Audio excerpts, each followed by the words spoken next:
Are you okay? I don't know. Okay, did you call the police yet? Yeah, I did. I'm gonna call an advocate and you can tell us both at the same time, okay? Hey, Sarah, your dad told me that you need help. So, is there anything that I need to do, or...? Just focus on getting better. With an advocate on your side, you're never alone. Today's the day! And look who I just met. Hey, Dad. You deserve a worry-free recovery. You deserve an advocate. This is the Monty Show, the truth in sports talk streaming.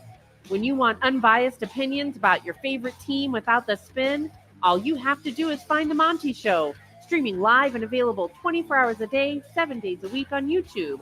And now, here's Monty. Hey, the Monty Show live on Tuesday, March 25th, 2025. Good Thursday or Tuesday to you. Good Lord. Stop. It feels like Thursday already and only. Don't forget, coming up March 31st, we'll be live 3 to 7 in perpetuity. Going back to afternoons for April. As always, we are presented by The Advocates at theadvocates.com. The best injury attorneys in the business, no matter what your bracket looks like. The Advocates available to you 24/7, 365. And it won't cost you a dime. No, see, there are no consultation fees. There are no retainers, only clear, risk-free advice. That's what you get from the Advocates, because they know if you've been in an accident, it's one of the worst days of your life. You need clear, risk-free advice. That's what you get at theadvocates.com. Bunch of shout-outs. Who's first one back in? Daniel Dixon, hello. Midweek Coug. Says Kevin Sampson and Gonzaga. It's Kevin and it's Gonzaga. Yeah. If you guys if you have not seen Kelvin Sampson go in on a reporter who called it Gonzaga, you got to go watch the clip. Old Tatanka, hello. Daniel Dixon says basketball has been good over the weekend, unless you're Iowa State, which was not good. So, Mike Smith, BYU doing well. In fact, they are. Welcome to the nightmare. Good morning, guys. Welcome back. Thank you very much. Thank you. Ryan Smith, those dudes are playing like their NIL depends on it. We show up. Kind of feels like it does depend on it. Yeah. Mr. Preston, good morning, casuals. Let's go BYU. BYU. I'm with you.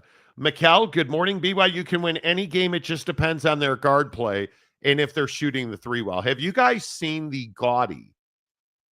And when I say gaudy 3-point numbers, the numbers that BYU puts up from three, if we're being honest, can BYU basketball win the whole thing? No, they can't. I don't believe that they're good enough. And listen, I did not have them beating VCU or Wisco. But let me get this right. Let me give you some of Wisconsin's numbers. So they shoot Wisconsin 43% from the floor. Not bad. They shoot 34% from three. Not bad.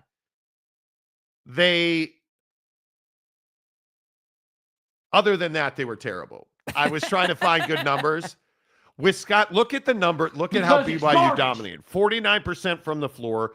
46% from three, 94% from the free throw line.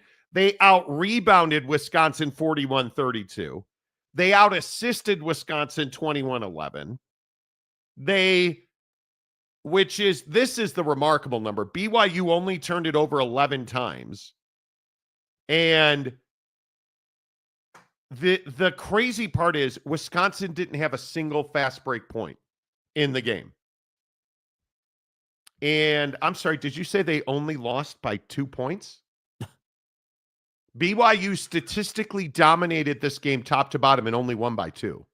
All right, does that concern you at all? I mean, yeah, I think it speaks to the kind of team that BYU is. Like, I think, as the comment section's kind of pointing out, like, BYU can, I think BYU can play with anybody. I think they can be in any game. Now, winning the game is a different story. I think that, shooting the three at a really high percentage only goes so far, because I think when you look at the shots they got, the looks that they're able to generate against a team like Wisconsin, they're not doing that against teams like, Florida and Houston and the big boys that you're inevitably going to run into, down the stretch. And I think that BYU is a great story. I think that KY is, doing a fantastic job. I think that turnover number that you look at, that's a great adjustment. BYU had a bad habit this season and early on in the tournament of turning it over somewhere in the neighborhood of 20 plus times a game, typically anywhere between 18 to 23 times a game. They were turning it over, and that leads to fast break points. And so it's no surprise when you look at the Wisconsin game, Wisconsin doesn't have any fast break points, mainly because BYU didn't turn it over a whole lot. And when they did it in a controlled fashion. So I think BYU's playing well, but I would agree that I don't think BYU has the size or the depth to beat the best teams in the country currently. I think if you have to shoot the lights out, and they do, BYU, in my opinion, cannot win without shooting a very high percentage from three. I look at the VCU game where they won handily. They shot 40% from three, which is elite. I think in college, you shoot anything over 35% and it's elite. They're shooting 40 and 46% to win games. Right. That's red hot, right? And I think you look at BYU shooting 68% from the stripe against VCU, 35% from three. Okay. You look at some of the numbers in these games that BYU is winning, and it's a little scary that, like their turnovers, they turn the ball over 12 times and beat VCU. So this tells me, in my opinion, they only win when they shoot the lights out. And that's a little scary because Alabama's no joke. Alabama is legitimately one of the best teams in the country. Like, what is your confidence factor against Alabama? I would say, I think BYU's in that game. I don't think they lose that game by 20 or anything, but I think that the problem is going to be, again, generating quality enough looks to shoot a high percentage. Like, that's the trouble, is that I look at the some of the threes they made were difficult shots, like take nothing away from them. But there are a lot of times when they're able to generate, wide open look and knock that down, and credit to them. But I don't know that you're going to generate those type of looks against a more disciplined defense. And I watch, some of the other teams in the tournament over the weekend, and I'm sitting here saying like obviously, like I Houston's one of the best defensive teams in the country, and they're able to do some things. But you look at other teams in the tournament, and it's like, hey, like if you're playing a team that's got guards who are 6'4", a wing player that's 6'5" and can move a little bit, like has length and can cover ground, that's gonna be a little bit different than playing a VCU team that maybe isn't as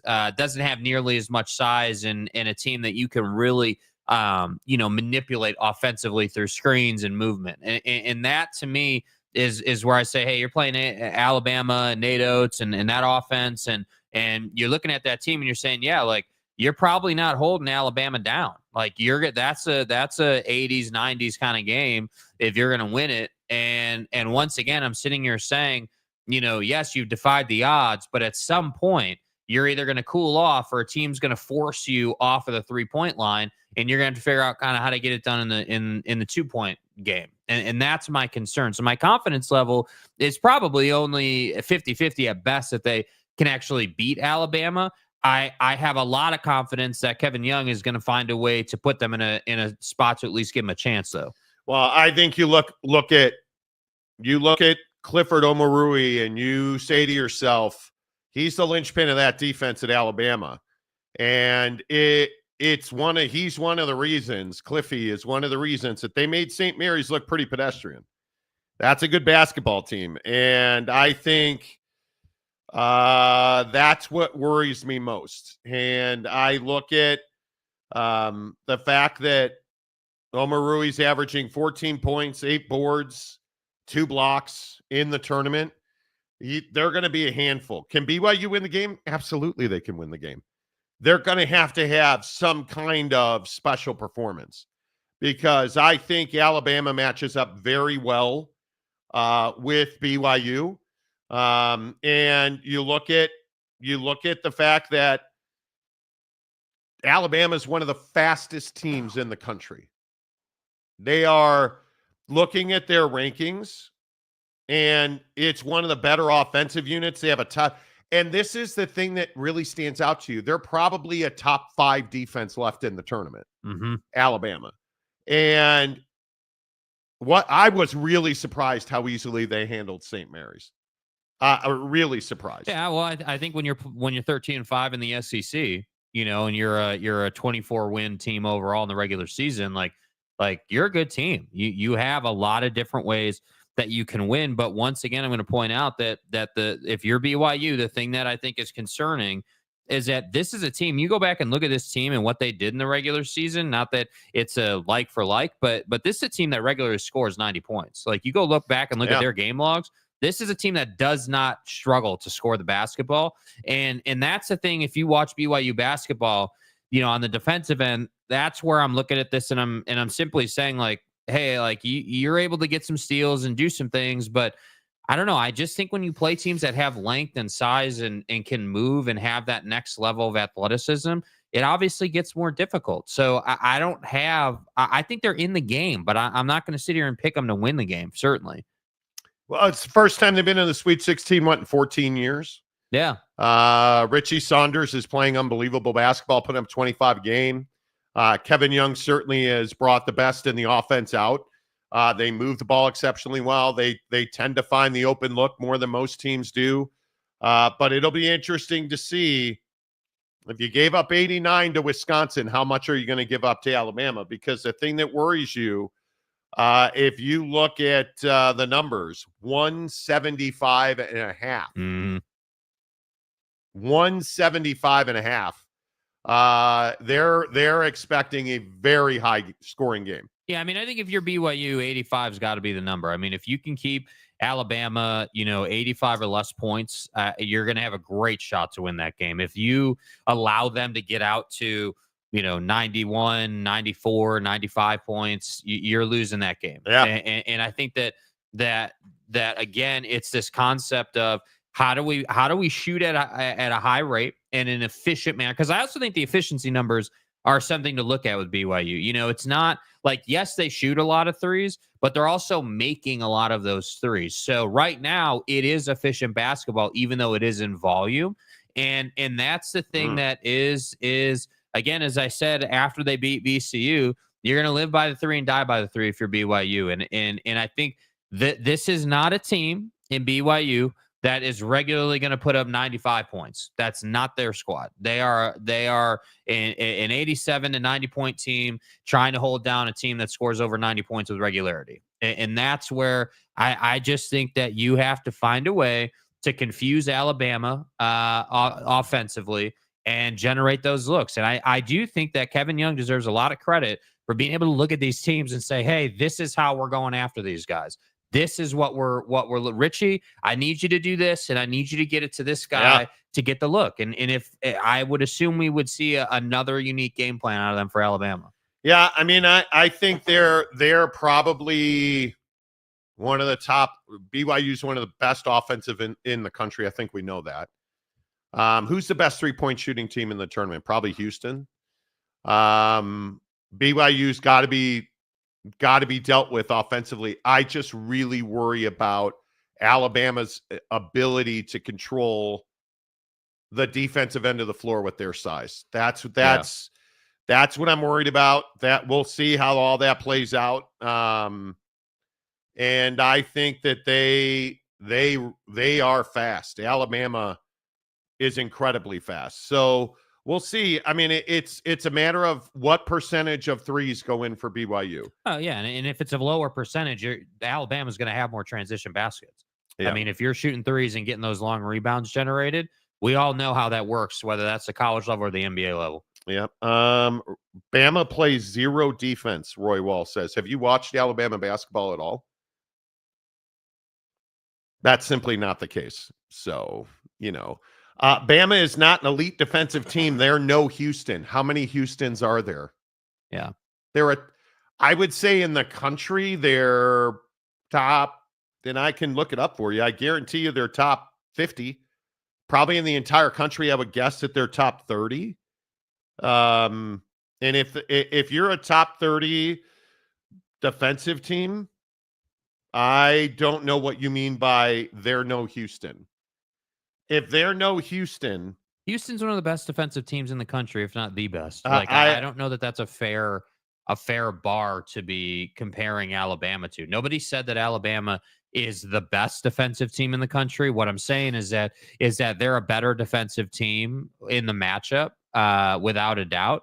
And I think that Alabama can absolutely force BYU off the 3-point line if they so choose to go about the game that way. And that ultimately is what matters. yeah, I think when we look at they're 35th in opponent point per game. So right there, that tells you that they're pretty dang good. And if we just look at, let me see if I can find a better number. If you look at defensive efficiency, I mean, Alabama is, as of yesterday, the number one offensive team in the country at 91 points a game. And their defense, yeah, I don't know what they're 35th in scoring defense. They are, let's see, what are they in defensive efficiency? I don't know. I have to go back and sort it, but I'll find the stat for you. If your belief is that a team that's 35th in scoring defense is not a good defensive team, I'm not really sure which one you're looking at. BYU can beat anybody. It may be one time in 100, but they can beat anybody. Well, yeah, certainly. Yeah, but that's, with all due respect, that's any given Sunday type thinking. Like let's have an honest conversation about it. Like, I don't disagree. If they go out and shoot 50% from three, they're going to beat anybody. Okay, but what are the odds of them doing that? What like you're telling me that going out and shooting 50% from three, and taking 35 threes, like, is that what we're talking about here? You're telling me that they're going to make more than, let's say, 23s, 25? No, they're not. Like, that's not going to happen against better competition. What we're not saying here is that Alabama, this awful defensive team, apparently is 27-8 overall, because they're such a bad defensive team. And BYU hasn't seen anybody the caliber of Alabama on their season, in my opinion. So I have a real hard time, sitting here saying, yeah, well, man, they have a good shot to beat Alabama. Alabama's terrible defensively, and they're the best offensive team in the country, though. Never mind that. Like, let's be realistic here. They're the best offensive team in the country, statistically speaking. They are really solid defensively, in my opinion. Yes, do they have their woes like any other team? Yeah, sure. Yeah. But there's no question that they have size, they have ability, they have athleticism. Like, you're not just going to walk all over them, man. Roy Wall also says Bama scores their points because of pace not being efficient. They do not shoot the three at a good they shoot the three, I think, 35%. Bro, what are you talking about? What are you talking about? This is what BYU fan, I would implore you to be realistic. They shoot 35% from three, and you don't think that's a good stat. Alabama shoots the three at 35%, and you're telling me that's not good. BYU, I think, doesn't BYU shoot it at 37%, and that's elite. And you're telling me that who is Alabama's best win? Let's look at their best win is probably Auburn, the Auburn win, right? In the Auburn win, they shot at 31%, 93-91. They won, shooting it at a lower percentage. But wait, I thought they were a bad defensive team. They are a bad defensive team, right? They can't. Oh, wait. Like, what are you talking about? What are you talking about? Alabama doesn't live and die on the three. They shoot at 35%.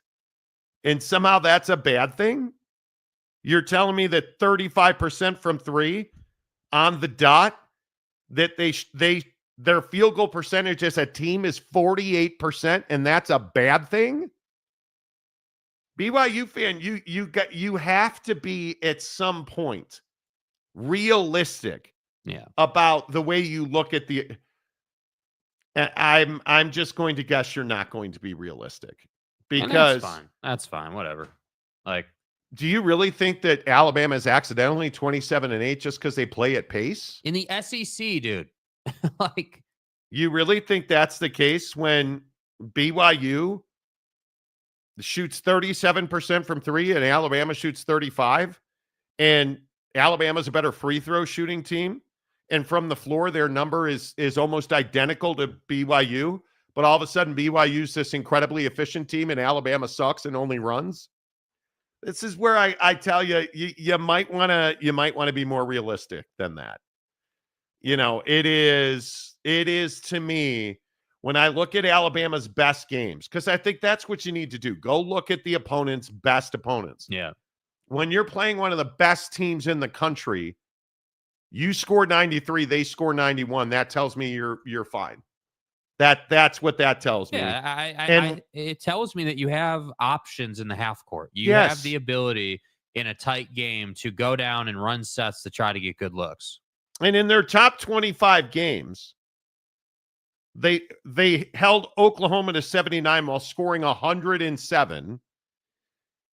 Guys, against Texas A&M, they gave up 88. Ole Miss, they gave up 64. Kentucky, they gave up 97. One of the better scoring teams. Mississippi State, they gave up 84. Okay, so you know they give up too much. Should we look at what BYU gives up against ranked opponents? They gave up 96 to Ole Miss. Well, geez, I mean, okay, let's see their other ranked opponents. They gave up 85 to Arizona. Okay, they gave up 57 to Kansas. They gave up 95 to Arizona. They gave up 85 to Iowa State. They gave up 92 to Iowa State. And somehow that's all well and good for BYU, and BYU's a better team. But Alabama against better opponents gave up essentially the same kind of point totals, and Alabama can't play defense. You're crazy. Alabama is a top 30 defensive team in the country. So we'll see exactly how this game plays out. We'll see how this game plays out. I'm just telling you. Yes, thank you. Going off emotional over logic and reality, take your emotions out of it. I also think that when you look at BYU's regular season track record, we also know that BYU is a team that turns it over a lot or has a propensity to. And again, it's funny how the turnovers go away against lesser competition, right? Like you're in the tournament, you're playing VCU in Wisconsin, turnovers go down, right? You're able to cut those down. But I'm guessing against Alabama, you're going to have more than 15 turnovers. That's just a guess, though. I would be surprised if you kept it under 15 against that caliber of a team.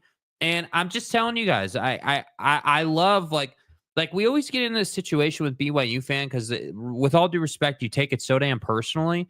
But ultimately, I really enjoy the style of basketball that BYU plays. I really enjoy the pick and roll game that they get working with Richie and whoever it might be. But ultimately, what Alabama's track record says with their regular season about them is no matter who they're playing, they can adapt and find a way to win, right? Notice in their ledger, they've got a game where they had to put up 103, I think it was we just said. They've got a game where they won a lower scoring defensive battle. Like again, ultimately, you can't get over the fact this is a team that's got damn near the same record as you do coming out of the SEC, and they've actually played Auburn.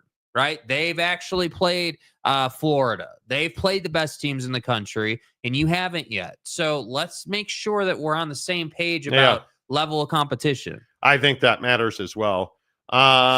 Let's see. Stadium guy James, good morning. I think BYU could go to the Final Four, but Houston is winning it all. Houston is a significantly better team. Yeah. Houston, I think Houston has done nothing to make you think that they're not one of the better teams that we've seen in probably the last 3 years. If you watch Houston, you watch them demoralize teams. Honestly, you get to about 7-8 minutes left in the second half, and whoever they're playing most times is just like, damn, dude, like this team is just better. Yeah, we'll see. It'll be very interesting to see how all that plays out. Norge Coog says the Ole Miss game was an OT. Why does that matter? Why does that matter? Stephen Keel, that was with Grant Nelson too, but he has been hurt. Grant Nelson played 30 minutes against St. Mary's.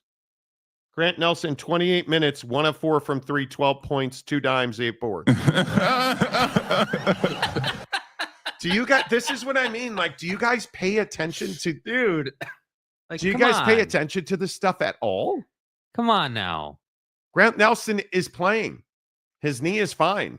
The Alabama's Grant Nelson was dealing with a knee injury, and he had missed some time, but he's back. So I think it's Duke is the only team in the country top 5 offense and defensive efficiency. Yeah, it's very rare that you have a team that is, and this is what worries you about Alabama. Yeah. Alabama scores a ton of points, and they're top 30 in defense. That's what concerns you. And obviously, they're significantly better in the middle than BYU is. So maybe rebounding's a stat you pay attention to. I don't know. Penn State won the national championship, but Oak State, what are you talking about? Tell me we're not talking about fucking college wrestling. Dude, please, God, tell me that you just said the heavyweight.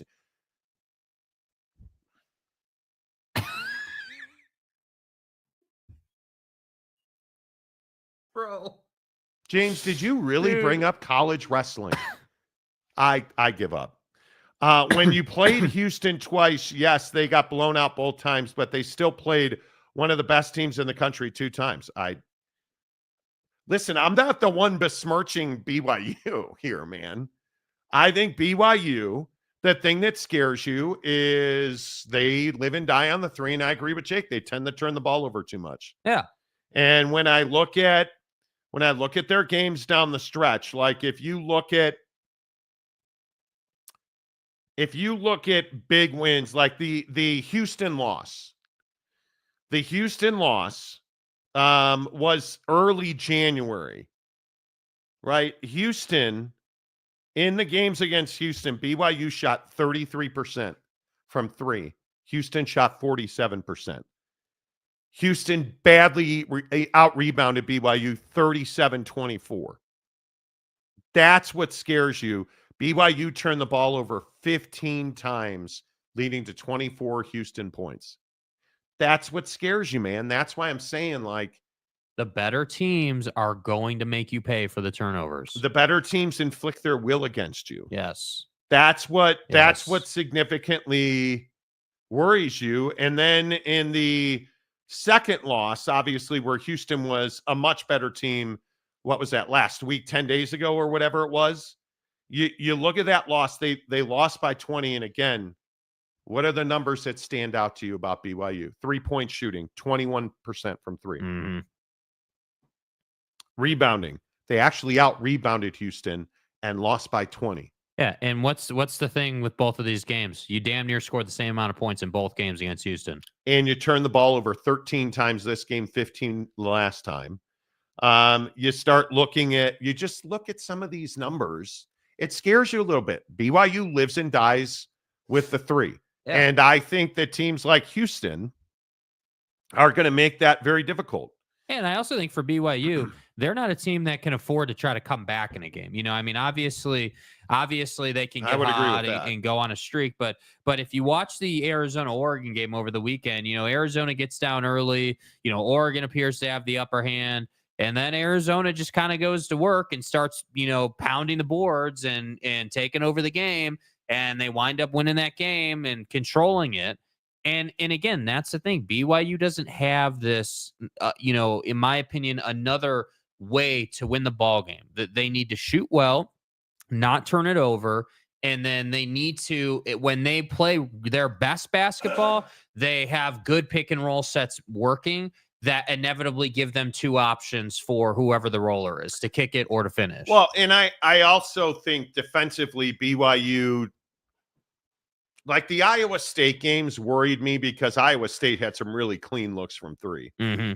Now, BYU shot the lights out against Iowa State. That second game, they shot like 50%. The 96-92 game, they shot 50%. What they shoot in the first game? BYU in the first game shot 34%. So that second game where the point total was higher, I'm just saying, I think BYU can beat Alabama. It's going to have to be one of their better performances because Alabama's legitimately good. Like, I think that's the thing that scares me, is that Alabama is legitimately good. What does any of this have to do with Monty's 12 over in Arizona? I don't know what 12 over means. I have no idea what that means. Is that a golf reference? Is that what that is? And I was way more than 12 over. Way more over than 12. What's the deal with the NCAA and police investigating UConn? Yeah, we'll get to that. We'll get to the hypocrisy of UConn. And yeah, we'll get to that. We'll get to Matt Weiss's ass too. Jim Harbaugh. Hey, hold on. It was Hold just on. cheeseburgers for kids. Who's not in the comments section today? Well. None of the Michigan guys are in the comment section today. Mike Smith, to be fair, James, it was considered a major upset for Oak State wrestlers to win the match. I can't. Bro, it's March Madness. I don't care about wrestling, dude. I'm sorry. Come on. I don't care about wrestling in October Madness or Good God. January Madness.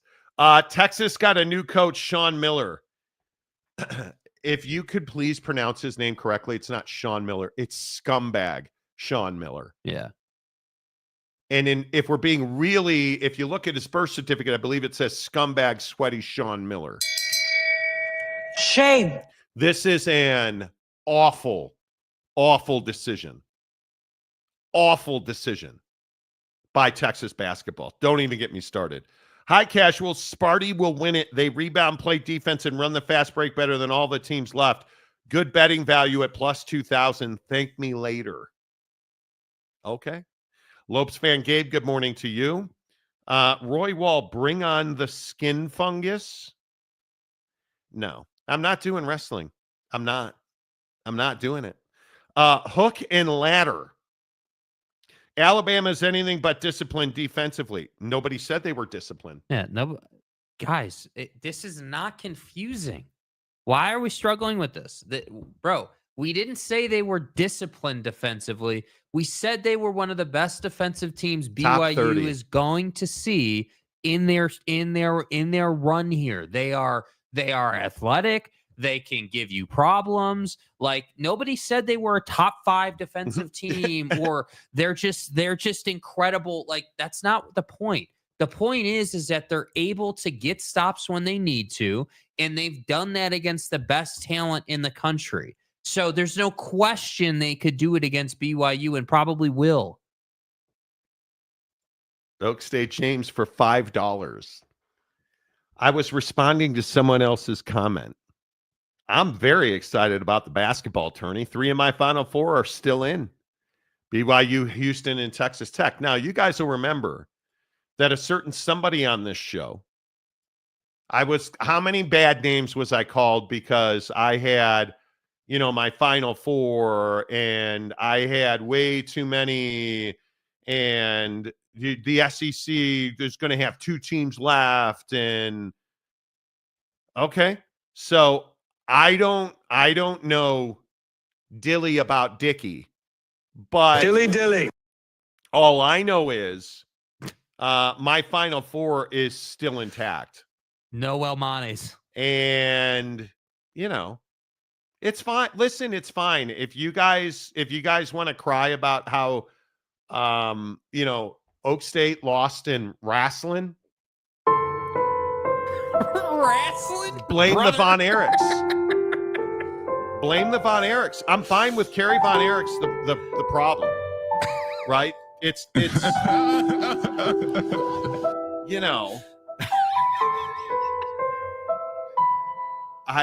the jackwaggery of this show sometimes. Dude, how do you guys manage it literally every day? How do you manage to get us off of the tournament and onto like how you wipe your butt or wrestling or It's whatever wrestling. it is, It's dude? wrestling. Now wrestling, Monty. Somebody needs to explain to me how Oak State James manages to absolutely derail the comment section on a daily And then basis. blame it on someone else. on a daily basis. That's what I want to know. Alabama, BYU, Bama favored by 5.5. Who you got, Jake? Yeah, I mean, I In Newark, New Jersey, by the way. Yeah, have to take Bama, dude. It's no shade against BYU. I like the caliber of basketball. Why do you playing. hate BYU, Jake? I don't hate BYU. I do think Ryan Smith is funding the hell out of that team and doing a great job with it, and everything's awesome. But the problem is that you don't have AJ this DeBance is year. not playing this year. Yeah, you don't have him this year, and you can put out all the Utah prep tape you want. Dude's not on the floor for BYU, and so I look at this and I think, 5.5 points is a pretty reasonable number. I think Alabama probably ends up winning it by 8 or 9, and I do think BYU is going to turn over 15 times, and they're probably only going to shoot 34 to 35%. I think the game on Thursday is Duke, Arizona. And I think that Duke, Arizona is going to be one of the best games of this entire tournament. I think it is when you look at Duke, Arizona. Yeah. And in the pooper for Cooper seems to be recovered from that ankle injury. And I think what Duke did to Baylor,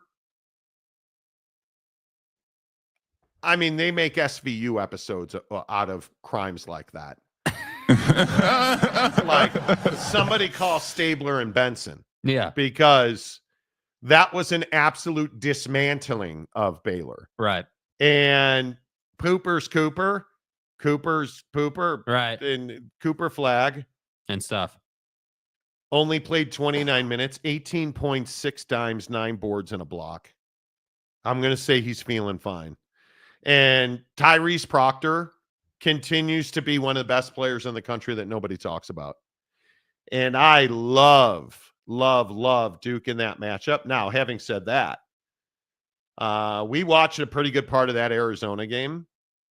And Arizona has played significantly better the last, I would say, couple of weeks. And the thing that really stands out is the balance that we saw Arizona employ to beat Oregon. That's the thing that really stands out. KJ Lewis with double digits off the bench. Arizona Duke is going to be. Oh, listen, I think Arizona can't get off to a slow start like they did against Oregon if you want to beat Duke. I think that, Arizona, if you want to beat Duke, you have to get off to a much quicker start. You got to get Love going early.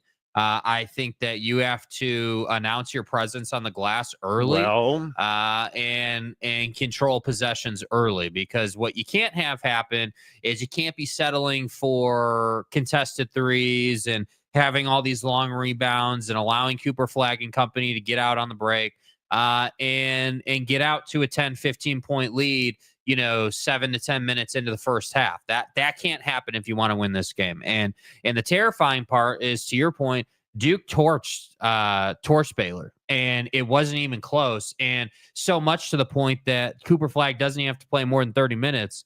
And this team's feeling good. And John Shire's got them right where he needs them to be. And Cooper Flag is healthy. And that's where I say, like, this is going to be a really good game, I think. But I do think there's a chance that Duke will stretch this lead out to 15 to 20 points by the time the game is over. And dominate Really? them. No, I don't agree with that at all. The thing that worries me I think Arizona is going to be in this game the whole way. I think the team that wins the fast break will win this game. I think you got to play fast.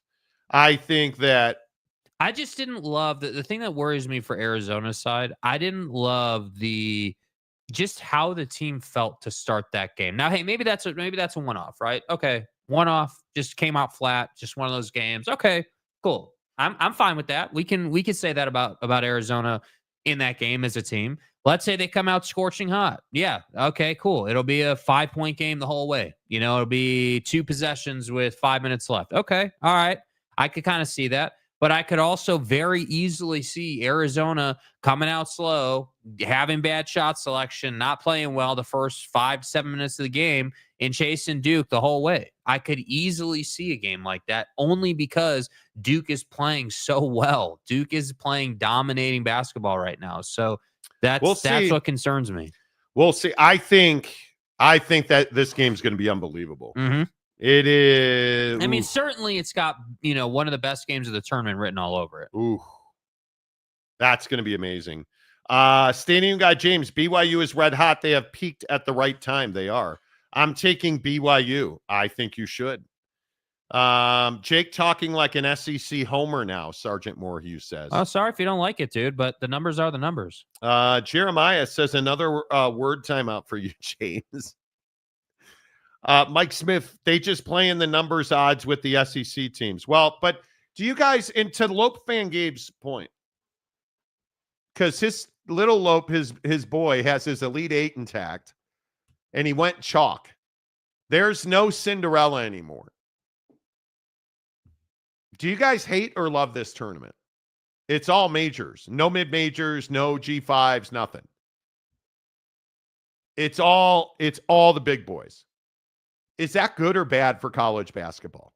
I think viewership-wise, it's great for college basketball. I mean, we've seen it time and again. Everybody and their mom cries about how, the little guy doesn't have enough of an opportunity, and doesn't have representation. Mm-hmm. But the reality is the big boys are doing what the big boys do, right? They're spending the money, they're bringing in the talent, they're winning ball games, they're doing what they're supposed to do. So to me, I think that like I say in football season, I'm here for the big time, Saturday primetime afternoon window SEC matchup. I'm here for it. And I feel the same way about the tournament. I love the fact that we're getting Duke and Arizona, and I love the fact that in the post-game interview, you've got all these Arizona guys, Love's doing the interview, and these guys are standing behind him. And I don't remember who the reporter was, but the reporter asked them, like, hey, how do you see, how, you guys are playing Duke. What do you think about that or whatever? And you see the look on their face when they realize, oh, we have Duke next. Like, I love that because Arizona is a really good team, but they are not as good as Duke. And when you look around this bracket, yeah, I love that Houston still is in the tournament. I love that we are in a place where the big boys are going to duke it out. I love that. Yeah, I think if you look at these brackets, the South, Auburn, Michigan, Ole Miss, Michigan State. That's awesome. That's going to be some basketball. And I think Michigan State's got a route. I mean, there's no doubt about that. I would not want to be in the West. Like, does it not excite you guys when you flip on ESPN and you see 2 nameplates are about to play? Texas Tech and Arkansas. That's a good game. And I'm really surprised Arkansas is here. I'm really surprised. And it's going to be, man, how pissed off are Kentucky fans going to be if they lose to the only 10 I see? Oh, my God. Can you imagine if Cal takes Arkansas to the Final Four and Kentucky loses to Tennessee? Eat. Yeah. Texas Tech, Arkansas, Maryland, Florida. I love that Maryland Colorado State game. Please stop saying that dude traveled, by the way. Can we stop? Like, can we just enjoy the moment? Can we not just enjoy that an 18-year-old kid had a huge moment, made a great shot. Like, he didn't travel by rule. I don't care if you call 3 steps on your schoolyard basketball rules. This is major college basketball. He did not travel, dude. It's that simple, man. I don't, and listen, I understand Colorado State fan is pissed off. It's clearly not a travel. And I keep trying to tell people, go read the rule book. Oh, he took 9 steps, Monty. Go read the rule book about what a travel is and when his first step actually happens. I mean, you've got the trolls on Twitter, making it out like this guy had the ball in his hand and is just walking around the court, not dribbling it. Like, I don't understand it, man. It's a simple, start him on the baseline, run him up the paint, get him the ball, and then drive down the left-hand side of the paint. It's not rocket science. Mike Smith, Mountain Mama. Everyone likes the upsets by smaller schools, but those are normally in the early rounds. Totally agree. Seth, who makes hats. To some extent, it's like football. NIL budget makes power concentrated to the Big Ten and the SEC. Well, I'm going to go ahead and say that Texas Tech and Houston, they're doing okay. I know they're not in, the Big 12, I think, right now. Listen, we can stop all this fantasizing about, the SEC sucks, Monty. Big Ten's where it's at, bro. Yeah, how's that working out for you, bro? Listen, Matt Weiss was at Michigan for a reason, buddy.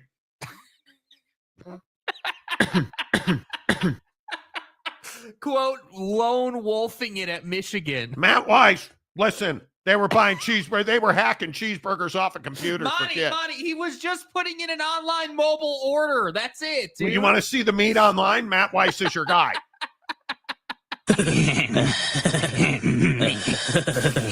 Nothing to see here. Hey, remember when we were saying, no, we'll get to it in 13 minutes. I cannot wait to absolutely torch Michigan in 13 minutes. Just so you can go to Pound Town. Seth, who makes hats, I think the Big 12's in a great spot. Sal Capone. You're so fucked. Oh, my God. You're not it's over. It's not the best situation, and we all know that. Did you see scumbag Sean Miller is no longer at Xavier, who saved his career? Sal, your boy? Yeah. Sweaty Sean? Yeah. What a scumbag that guy is. Yeah. Ye of Adidas money, Wiretap. What? I loved it. So we in Arizona, we pretty much broke that Sean Miller was on a wiretap. And Arizona fans are like, no, he's not. And then it comes out that Sean Miller's on a wiretap. Well, he didn't say anything. He knew he was being tapped. Oh, so he's a rat? No, he's not. And then when he quit, they're like, what a rat. That guy's on a wiretap? What an idiot. Book Richardson was a lone wolf and just trying to get these kids some money. Book Richardson's a lone wolf. Sean Miller's a good man, Marty. He would never get the FBI involved or take money or anything. It matriculated. We knew this degenerate loser of a gambler who was an Arizona fan. And it went from Sean Miller's a good man, Book Richardson's a lone wolf, to Sean Miller's a scumbag. I just hope they keep this roster intact and we can win a championship. DeAndre Ayton's our savior. Who is the little redheaded kid? Oh, my God. I can't remember his name. Gosh. He's going to be an NBA star, Monty. No, he's not. No, he's not. Nico Mannion. Yeah, Nico Mannion's an NBA star. No, he's not. Yeah, how'd that work out for you, dude? No, Come on, dude. How's he doing in Bulgaria? Come on, dude. Czechoslovakia. I'm not sure they knew who they had next before winning the game. LOL. Arizona wasn't scared hearing they had Duke next. I don't think Arizona's scared of anything. I don't think they're scared, dude, but they certainly weren't excited. I mean, the soul drained out of their body when they heard Duke. Like, come on, dude. They took a Duke. BT Raider, your thoughts on Wreckham? Pew, pew! Getting past Florida. Well, you can just stop right there. I don't have thoughts because they ain't getting past Florida. They ain't getting past Florida, bro. If we get to that, let's go Big 12. I think Florida's very good. Mike Smith, good thing right now is that the Big 12 is doing better than last year and is making money for the conference. Yes they are. Yes. Yes, they are. The ACC's in real basketball. Hey, Duke, no pressure. I think you look at Texas Tech. They're going to beat Arkansas. Florida, Maryland. I think Maryland's really good too. I wouldn't write off Maryland at all, even though I think Florida's like some stupid number 8 favorites in that game. Houston's going to beat Purdue, and then they're going to wind up probably facing Tennessee. So they're probably going to go to the Elite Eight. I look at BYU, Arizona. I think BYU loses to Alabama. I think Arizona and Duke goes down in the fact that Duke is a 9-point favorite is a slap in the bag to Tucson. Agreed. If you live in Tucson or if you're an alum of Arizona, you should feel insulted. Yeah. That you're a 9. That should be 4 or 5 points, not 9. That you're a 9-point dog. Where are they playing that again, by the way? Your mom's house. Arizona and Duke. Yeah, Duke I believe is in the East, which is in Newark. Prudential Center in Newark. Okay. Yeah. Yeah. I mean, 9 points. Shut up. Like, that's just such an I don't really get it. Am I the only one that thinks that's incredibly insulting? It is insulting. It is. It is. No doubt about it. I think a lot of these games are going to be very close. You don't get this far and be crappy. Yeah. Which is what I was saying to BYU fans earlier. Monty, you said that we're a terrible team. I'm telling you, Alabama's tough. You don't always have to be negative. BYU, just keep shooting threes in practice, man. Dude. Richie, do you. Just keep shooting threes and rebound. I would be all in on winning the rebounding battle in that game. I think it could be critical. All these games, I think Houston's going to torch Purdue. I think Tennessee, Kentucky is going to be amazing. I think Texas is going to be Arkansas, or Texas Tech is going to be Arkansas. Florida is going to beat Maryland. I don't know what to make of Michigan State, Ole Miss. I'm really surprised Michigan State was so able to handle New Mexico, who I thought would give them much more of a fight. And I'm really surprised that Iowa State just folded. Like, I think Iowa State folded the basketball program before that game against Ole Miss. Right. A 3 seed loses by, what was that, 12 points? 13 points? It's not a great look. I'm really surprised by that. But I know the SEC is not a good basketball conference, right? No depth, not, it's all about the Big Ten. So, Can Michigan beat Auburn? That's going to be a good. All these games, you guys, I'm telling you. Rock and Rant, can we just fast forward to Duke winning the title so the ACC can deny that they're in trouble? And then let's just talk college football again. How about your guy Cam Ward's workout? What else does he need to do? I agree with him. Cam Ward said yesterday, I don't know what else I can do for Tennessee. Take me number 1. Like, I don't know what else you could do. Mark Pope is a fraud, so 10 IC it is. Damn. Mark Pope is a fraud. Okay? Hey, Lopes fan Gabe, what do you think about good old Molly heading over to ASU for the women's program? Is that upsetting you? Mike Smith. Can we stop with the traveling story by bringing up the traveling story? We can. Yeah. I just think it's sad we want to rip that kid down. And do you know the level of difficulty of that shot? Having been fat and played in the paint with shorts that were too small, I can tell you that, shorts are too small. I don't know what happened. That going left down the paint to hit a fadeaway with your right hand off glass, that's an impossible shot.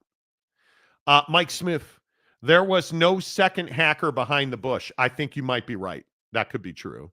Basher, isn't it weird that 2 top basketball coaches got fired in the SEC and they got hired by lower tier SEC schools? Seems sus, but who knows? Could be. Yeah. Snitches get stitches. Right. Seth, who makes hats, I would love to see the first comment that called you Marty comedy gold. It was amazing. I don't remember it. The Red Mamba, Nico Mannion. The Red Mamba. Okay, can we talk about Sean Miller? This story hurts my balls. What? Sean. So let me get this right. You were on an FBI wiretap. Your entire basketball department was rocked by scandal, where you were paying players. You got set up by the FBI. Did I mention that you were on a wiretap? Did I mention that you told people to drive back to Phoenix because they asked you about it? Did I mention the entire fan base in Tucson defended you? Did I mention that you routinely sweat through your shirts? Did I mention that you smell like sweat? Well, Monty, they're working on a degree NIL deal. It's coming, man. Did I mention that you left Arizona a disgrace, which to this day you still are, Sean, a disgrace? Then let me get this right. And I could be wrong about this part. Monty. Xavier saved your sweaty ass. So the first chance you got, you left. No deference to what Xavier did to resurrect your scumbag career, so that, in my opinion, you can probably go and break NCAA violations again, rules, which now they don't need wiretaps for you to pay players, allegedly, somehow and such and like. So Xavier saved your ass. And you just up and took the Texas job. The Pack everything up. We're out of here. Chance you got. Yep. You just left as soon as you could. And the Cincinnati media is already torching you. The fan base recognizes that, oh, that's right, Sean Miller's a scumbag who sweats through his shirts. Did I mention he was caught on an FBI wiretap? When Book Richardson was a lone wolf and Nico the Fire Crotch was amazing and all that. Dude, the Red Mamba. Thank you. The Red Mamba. Let's go back to one of my favorite axioms. When people tell you who they are, believe them. Yeah. Sean Miller is not a guy that can follow rules, that knows he's on an FBI wiretap. Not that guy either. He pays an enormous dry cleaning bill, and he has zero loyalty and zero respect for what Xavier did for his career. Yeah. Sean, you're a scumbag. You're exactly what's wrong with the coaching profession. Sean Miller, you are an example of a guy who cares about nobody but himself. Yeah, that to me is the clear message. Like, you know, you don't put your players first. Call him a douchebag, a scumbag, which he is, a POS, and he is. You know, whatever adjective you want to use. But the clear message here, and this is why I was a little disappointed in Texas for this. Honestly, like it's a clear message that you just don't care about people, and I understand that in today's climate. You know, coaches and players are constantly moving. We all know that. But Jake, that's it's about part of the kids. business. But again, that's my point. It can't be this thing. And this is what I don't like about Sean and these guys who do this. It's my problem with the you know, the whole concept of, hey, I'm the guy, and we've seen it several times in the coaching ranks over the last probably 3 years in college football and basketball. Hey, I'm taking this job.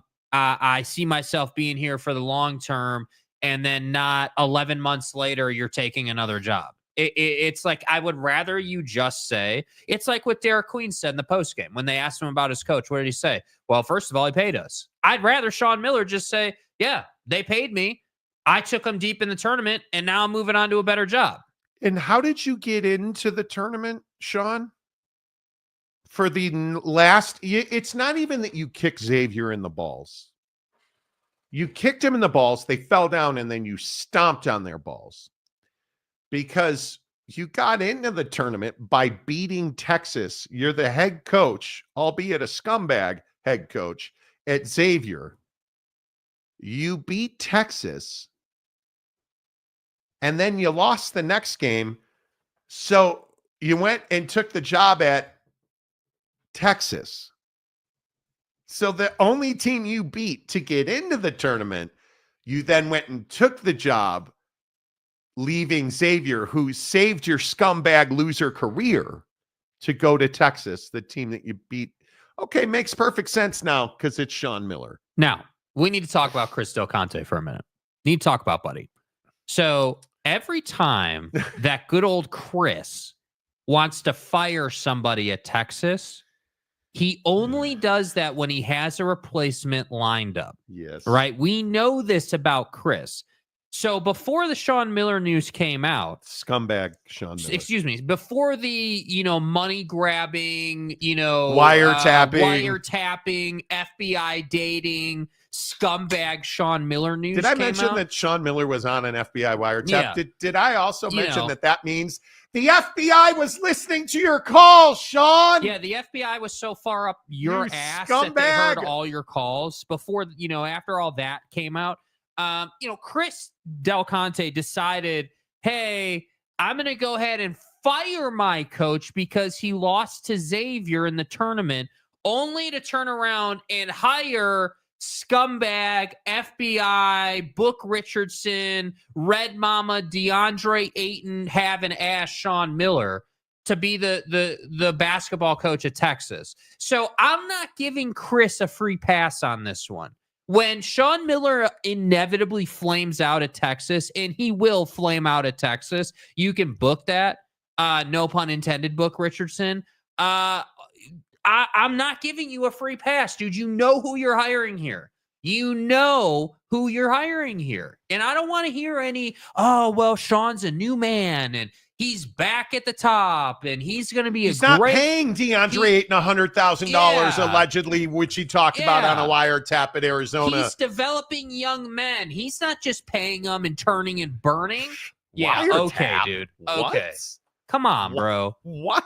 Come on, dude. Is it not lost on anybody that two of the scumbag coaches of the NCAA in recent years both got hired this weekend? Come on. Will Wade and Sean Miller, two really big scumbags. I mean, at least with Will Wade, Will Wade is not really run from it. I know he's not constantly talking about it, but I don't feel like Will Wade, at least I can sit here and I can be like, yeah, well, Will Wade, yeah, he did, cheat and pay guys under the table and got all those players. But Will Wade actually did something with those players. The difference is Sean Miller, when he was on FBI wiretaps talking to Book Richardson and paying all these dudes and cheating, he didn't even do anything with it. That's the incredible part about Sean Miller right now. When has this guy done anything? When has this guy gone out and won a national championship or gone to the Final Four repeatedly? Or dude, this guy is not just a bona fide, no doubt about it. Here's the bird. I don't care who I'm coaching. I'm taking him to the Final Four kind of guy. This is not Rick Pitino. This is not Cal. This is Sean Miller sweating through shirts, bro. Yet Texas and Chris want to hire this guy under the guise that, hey, because our guy lost to you, now we got to hire you? What are we doing, dude? How is this a good idea? And not to mention the scumbag of all scumbags who was also in that FBI investigation and impregnates women in Italian restaurants, allegedly. Ricky P is enjoying his time at St. John's. So apparently you can be scumbag Sean Miller. You can be, didn't Will Wade say something to the effect of, well, we made a strong ass offer for that kid on an FBI wire. And then there's Rick. It's amazing to me that now, since scumbag Sean Miller got the job at Texas, you kind of feel like the scumbags have come full circle. Yeah, quote, we made a strong-ass offer for Christian Dawkins. I don't wiretap, bro. No, to Christian Dawkins. Dude. He said that to Christian Dawkins about, wasn't it Brian Bowen or whatever? Will Wade's like, oh, we made a strong-ass offer for that kid. Come on, man. I don't know. I'm probably making too much out of it. And we haven't even got to good old Matty Weiss. Like, my God. Mike Smith. So I guess Texas Googled him, but just the wins and loss portion.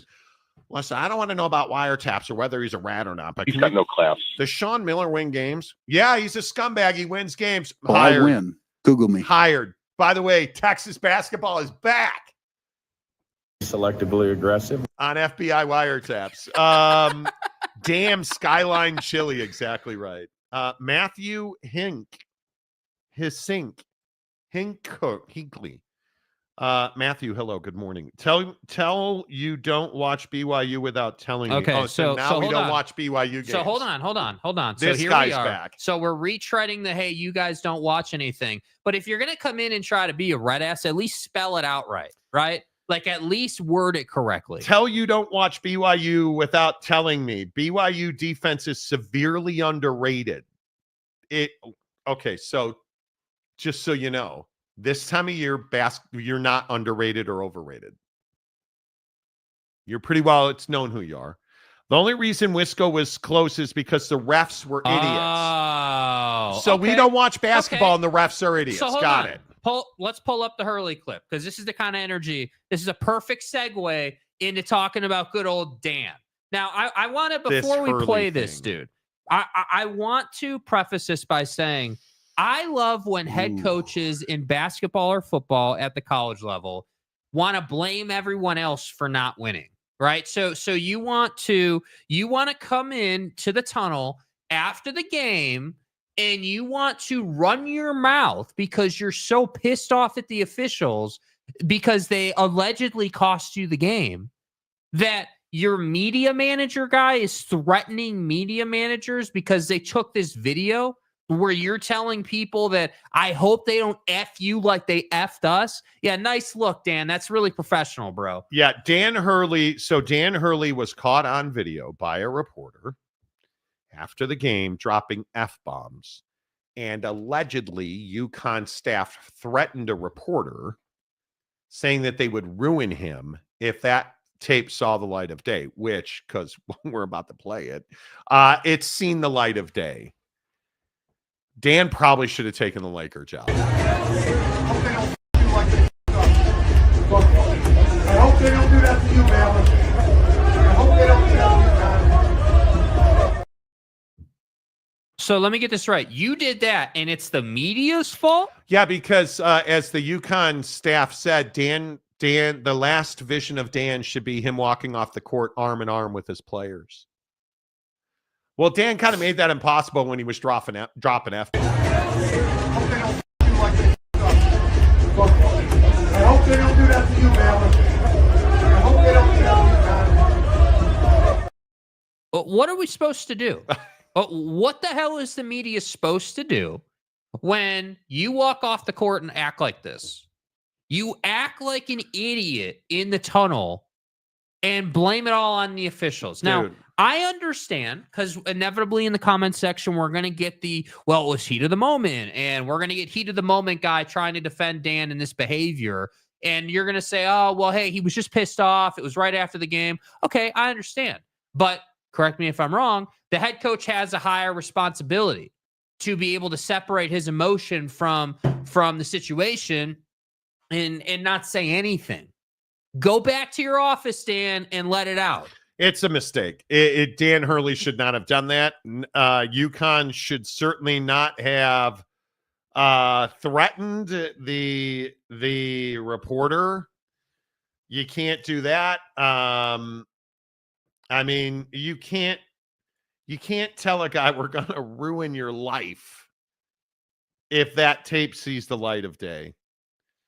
Charlotte Sports Live reporter Joey Ellis recorded Hurley's rant, and the clip went viral, much to the annoyance of UConn Director of Men's Basketball Communications, Sir Bobby Mullen, as he reportedly asked Ellis to delete the video before threatening to, quote, ruin Ellis's life if he did not cooperate.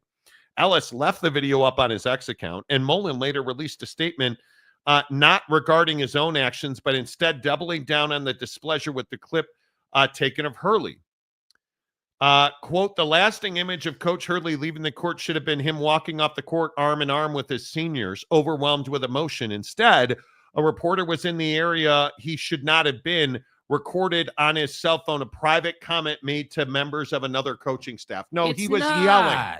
Dude. Let me just ask you, do you guys believe? And because we don't watch BYU basketball, we probably don't know. We have no idea. The private comments. Right. Is this a private comment to another coach? I hope they don't do that to you, man. I hope they don't do that to you, man. Please.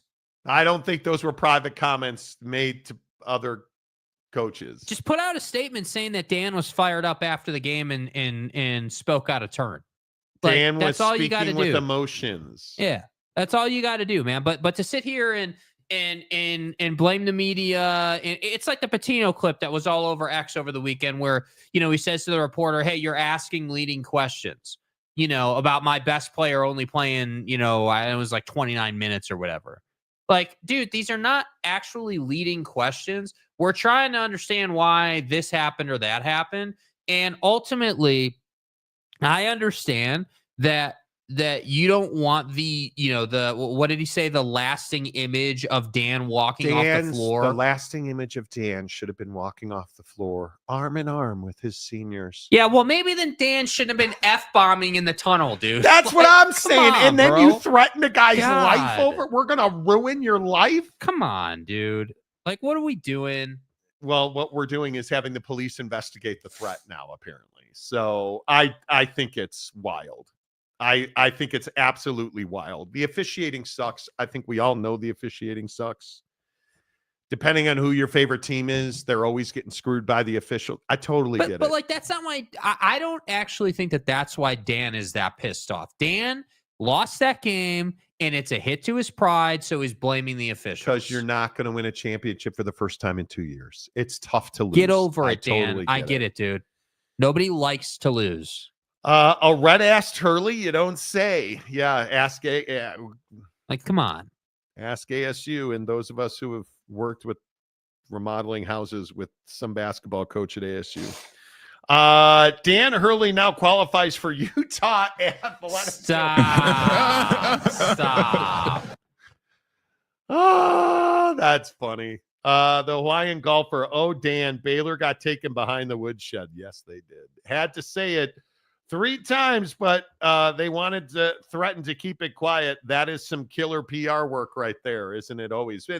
And I think the same could absolutely be said about Matt Weiss at Michigan. And this story, oh my God. So we've talked a lot about the Michigan football scandals on this show.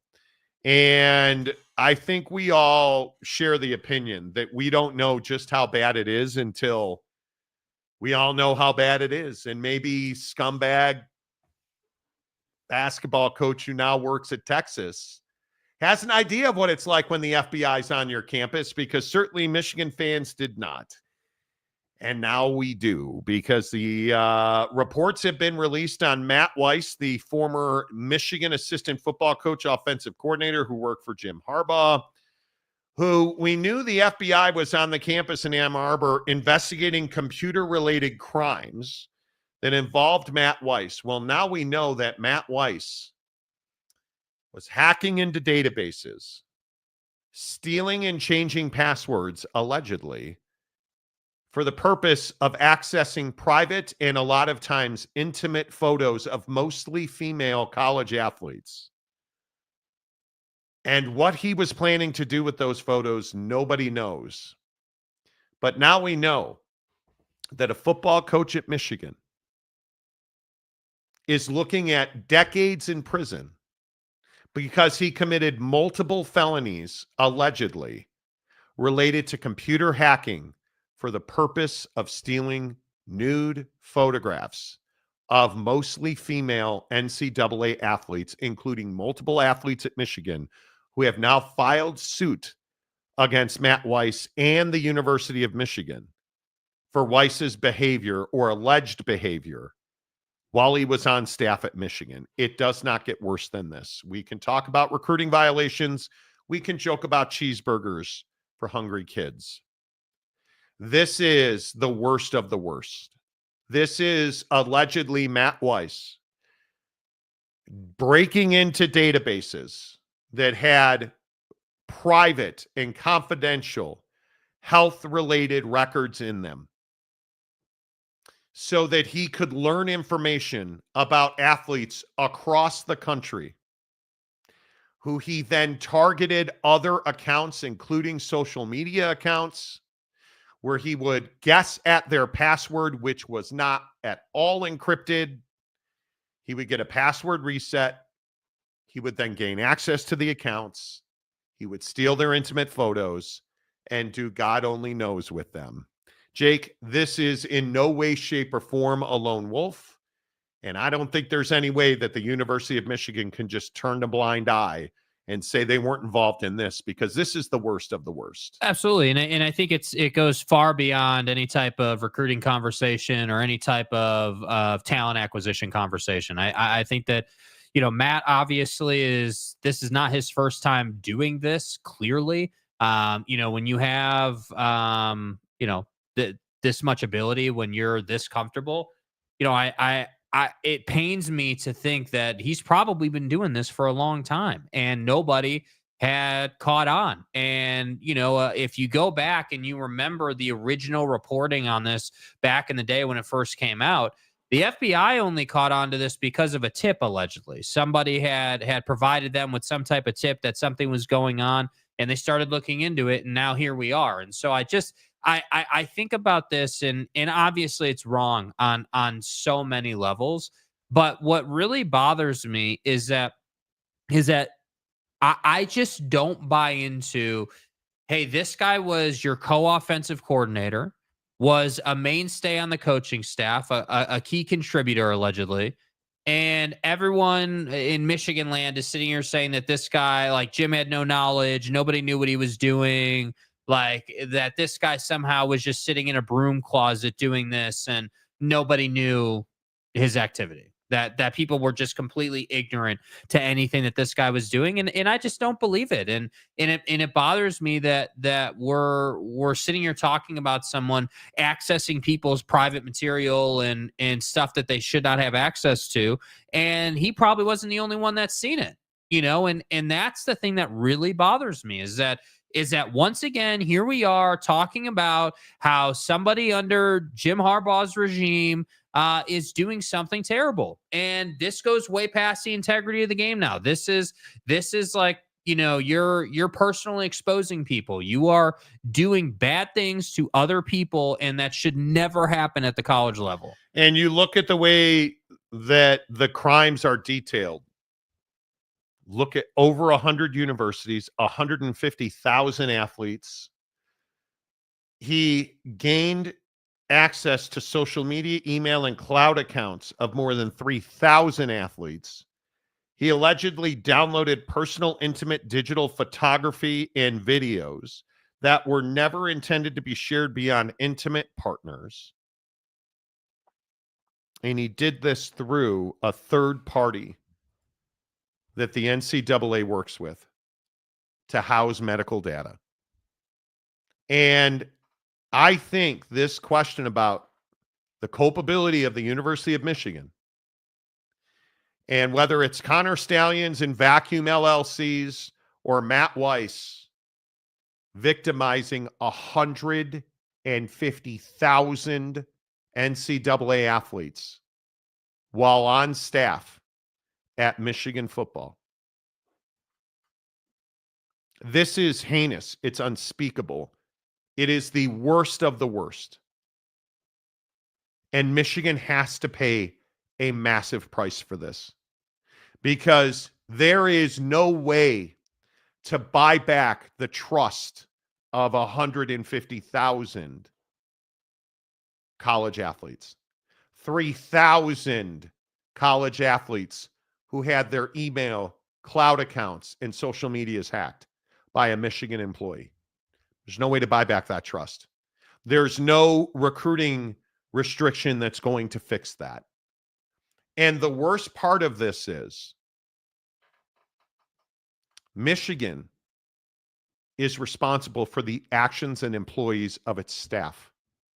And the fact that he did this in Michigan football offices, the fact that the FBI was on Michigan's campus, that wasn't red flag enough that Jim Harbaugh hires only the best people?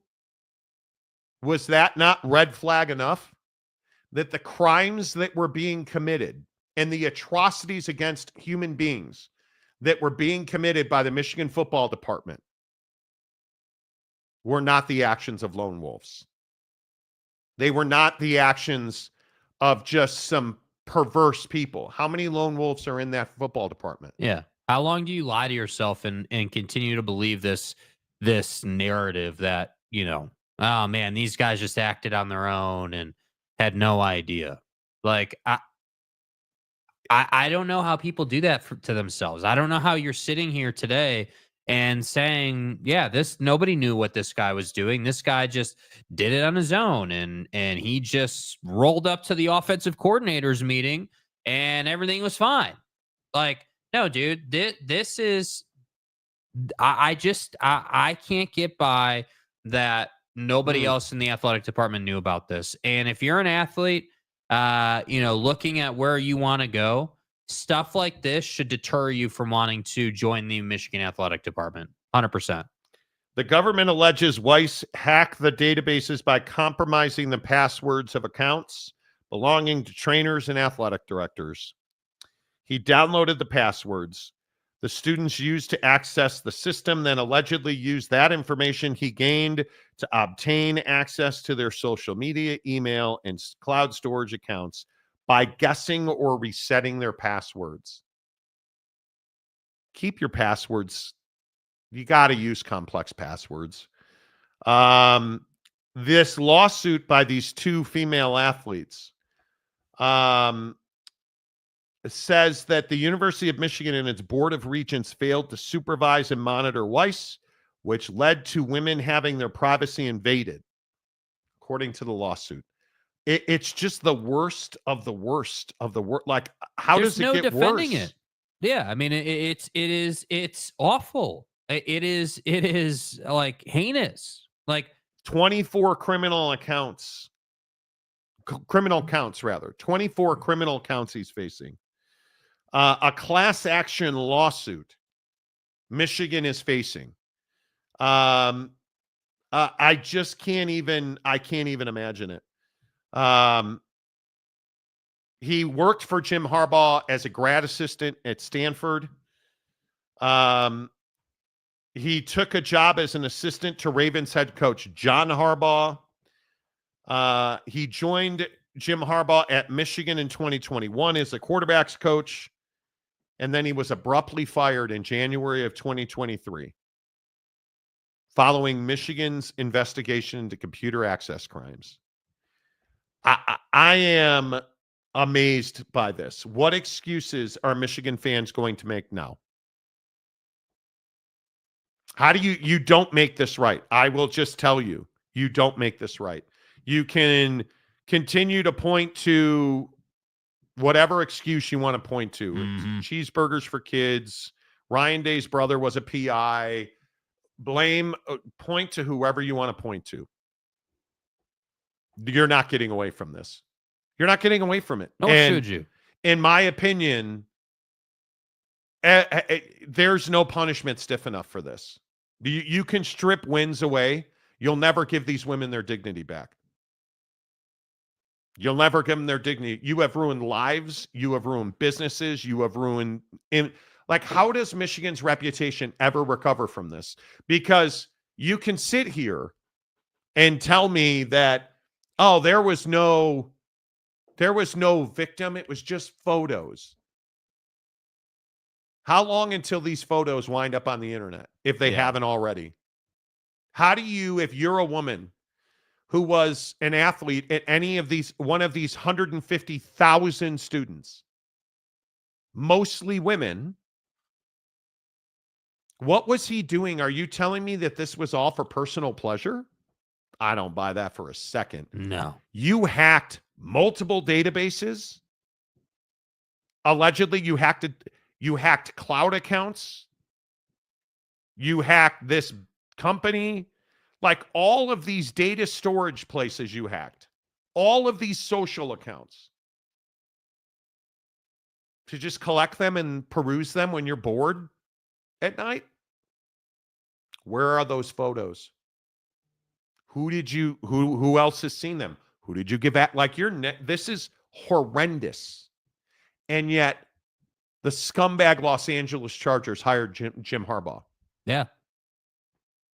And you allowed Jim Harbaugh's staff at Michigan to remain in employ. So again, what's the lesson, right? Sean Miller, Matt Weiss, Michigan, like, believe them when they tell you who they are, because this is who Michigan is now. Like, I'm not going to sit here and just, say, oh, well, Ward didn't know, or, Santa Ono didn't know, or none of these people knew. Dude, you knew at a baseline level, hey, we have stuff going on in the football program that is not good and is going to get us in trouble. And we have to start, we got to start firing people. So let me ask you this then. If you had no knowledge, why did you fire the guy? If you had no knowledge, why did you fire him just as quickly as you did? Because I still think Connor Stallions or Matt Weiss. Yeah, right. Exactly.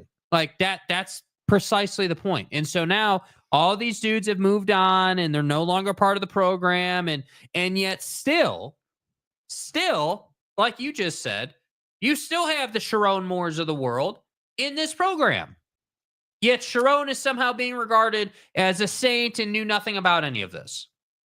Like, I don't believe you. I'm sorry. I think you're lying. I think you are not honest about what you knew and what you didn't know. Because there's no chance you're being honest. Mainly, we know you're not honest, Jim, because you refuse to cooperate. Sharon, because you refuse to reveal your text messages until the FBI essentially leveraged the hell out of you and told you, hey, if you don't, we're going to do this.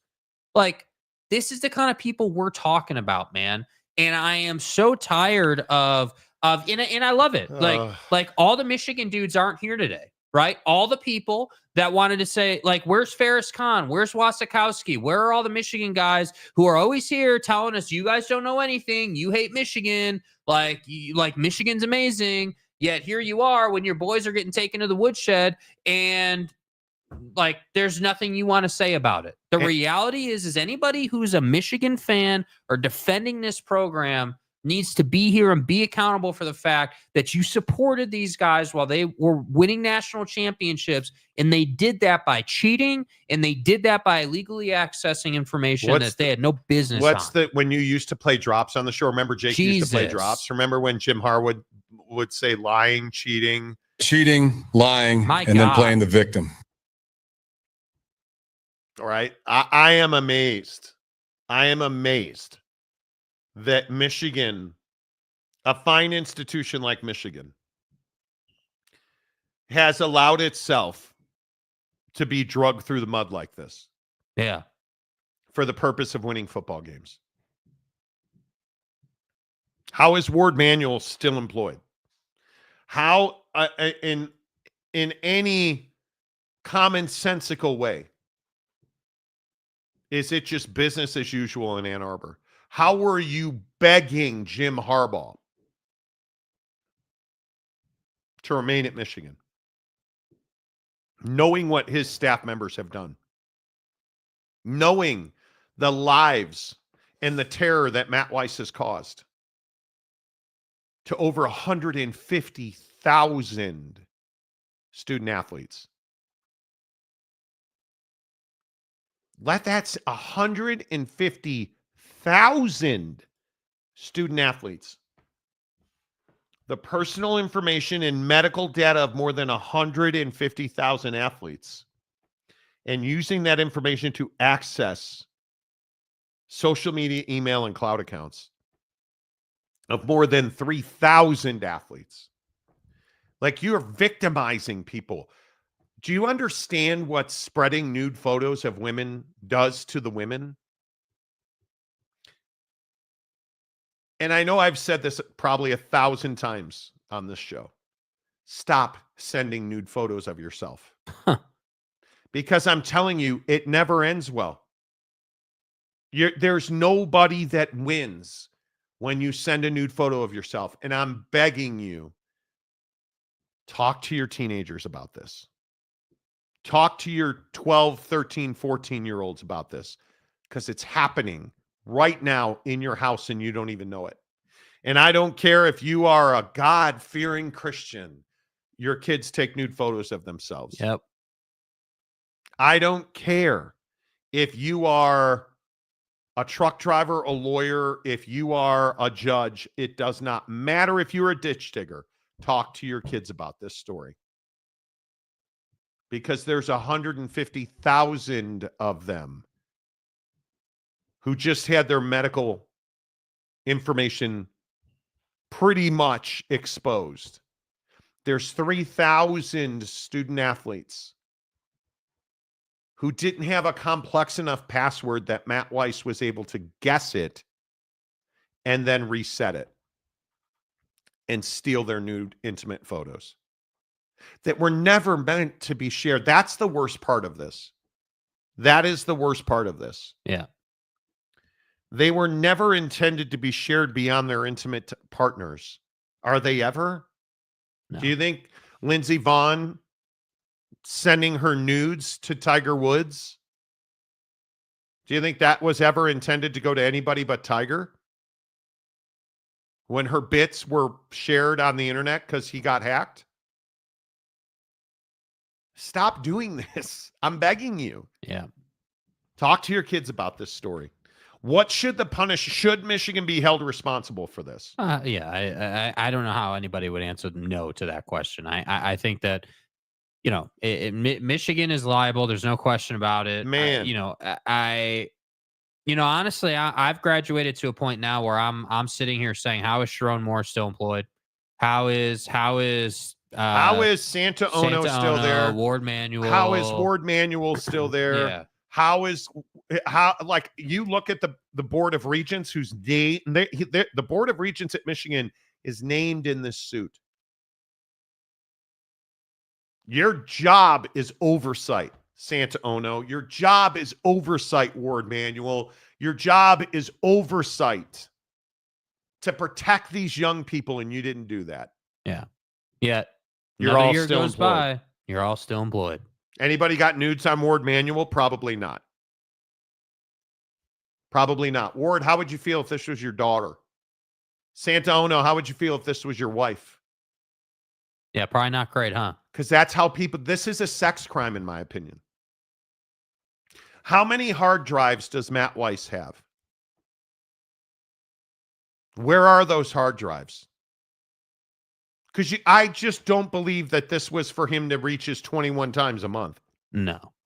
I don't believe that this was Matt Weiss lonely in the dark, strengthening his forearms. Well, listen, remember, just for, scale here.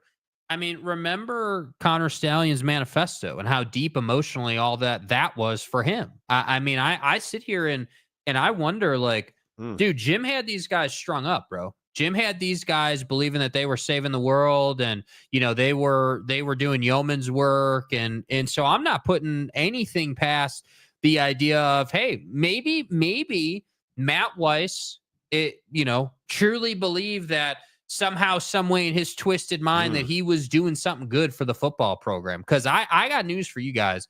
Jim is a manipulator. There's no question about it. Jim will make you believe that the horrible things you're doing are for the good of Michigan, and that you're helping us win football games by accessing intimate photos of student athletes.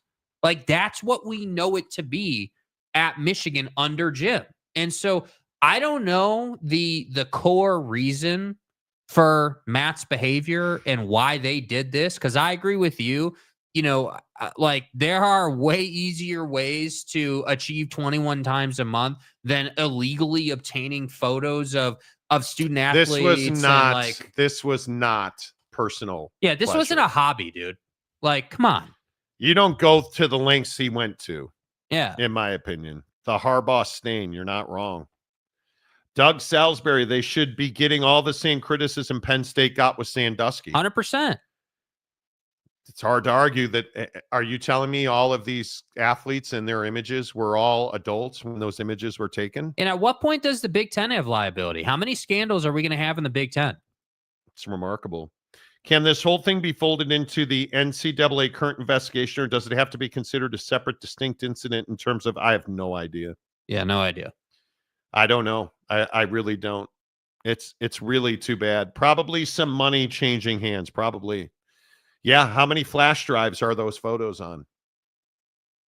Big question. Sergeant Green, no way he acted alone. Too. What was he intending to do with said photos and information? Yeah, I don't know. No idea. Sergeant Green, my guess, he was intending to sell that information. How could you not think that? Boyd Lake makes sign stealer guy look like an altar boy. It really does. Right. I mean, at least with Connor Stallions, it was purely, hey, I'm just trying to steal signs so we can win more games. I mean, I can get down with that logic. You want to say like, hey, there's levels to this thing, and Matt Weiss is the absolute scourge of people. Yeah, I'm good with that, dude. I mean, at least with Connor Stallions, like he was a schemer. He broke every rule in recruiting and sign stealing and all that. All of that is just trying to win games and doing it in a way that is illegal by NCAA rule. This is just a whole nother level of destroying people and ruining lives and just doing the worst of the worst, dude. Absolutely. Mike Smith, but guys. Wasikowski's a Michigan State fan. Yeah. Couldn't you know. Again, believe people when they tell you who they are. As usual, dude's not here to hear the music. Yeah. RJ Seaman, it's not just Michigan, totally pervasive throughout major college sports. I don't believe that to be the case. I've never heard of another administrator coach hacking 150,000 accounts. I've never heard of that. Big Ten loves scandals. Yeah, they do. And you guys, I don't want to joke about this. I'm skipping a lot of comments because I don't want to joke about this. I don't think it's funny. I really don't. And Donuts, agree with Jake. The Big Ten seems to always be knee deep in controversy. Yeah. How are nudes allowed on university cloud storage? Well, it's not even university cloud storage. Yeah. He didn't hack necessarily university cloud storage. He would find Jenny Johnson in this database.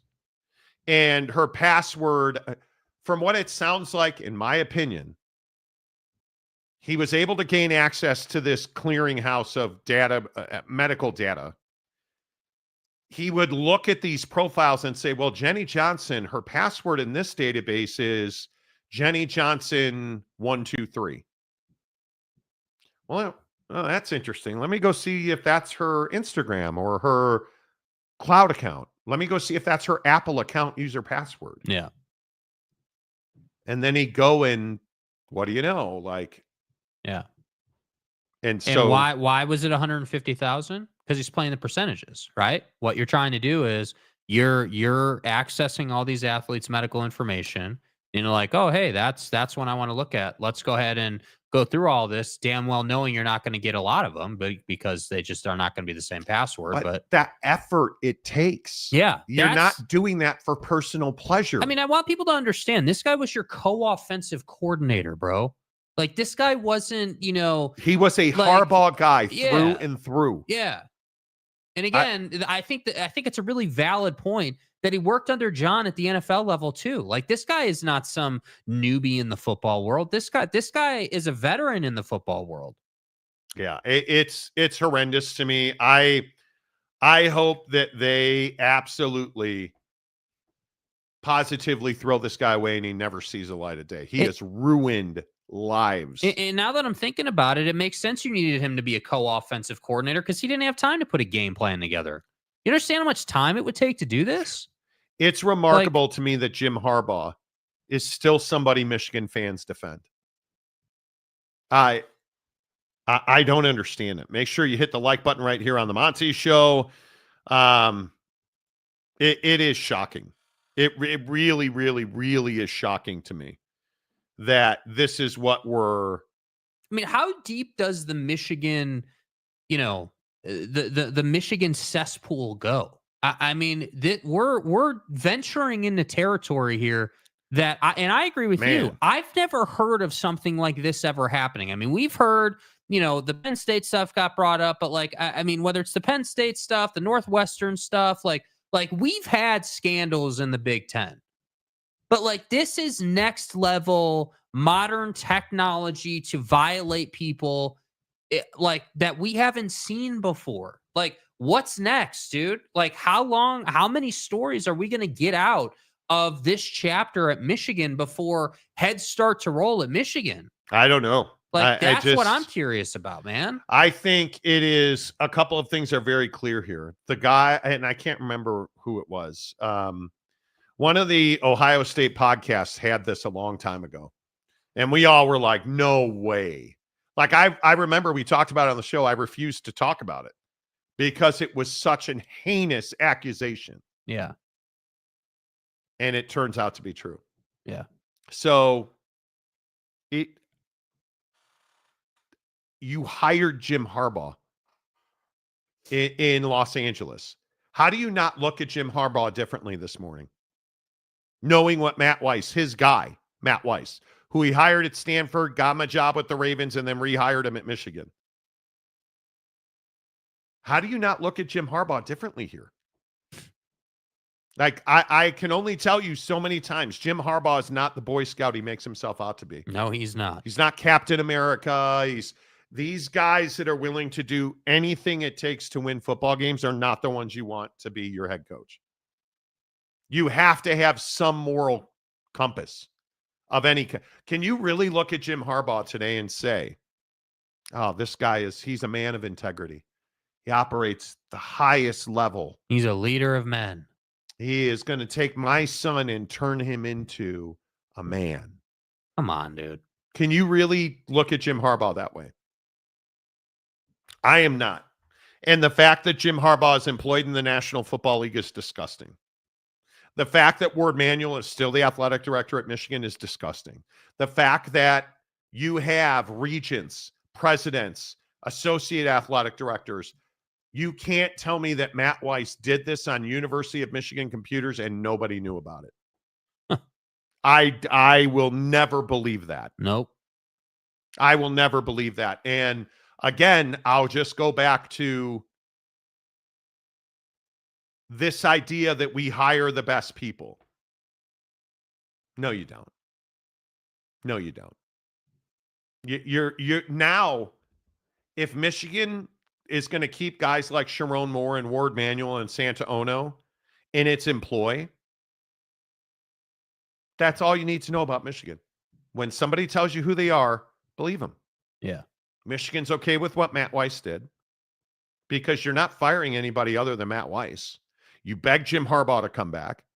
If Jim Harbaugh was still the head coach when they found out about this information, would they have fired Jim Harbaugh on the spot? Hell no. And we all know it's no. No, they wouldn't have. I mean, it's really saying something. Like, I don't mean to drag this on, but it's really saying something that you begged this guy. Because remember what the reporting was on this. In 2023, Buddy got fired. Like, we're working on this story, getting to 2 years old. You fired him then, and you, after that, were begging Jim to come back.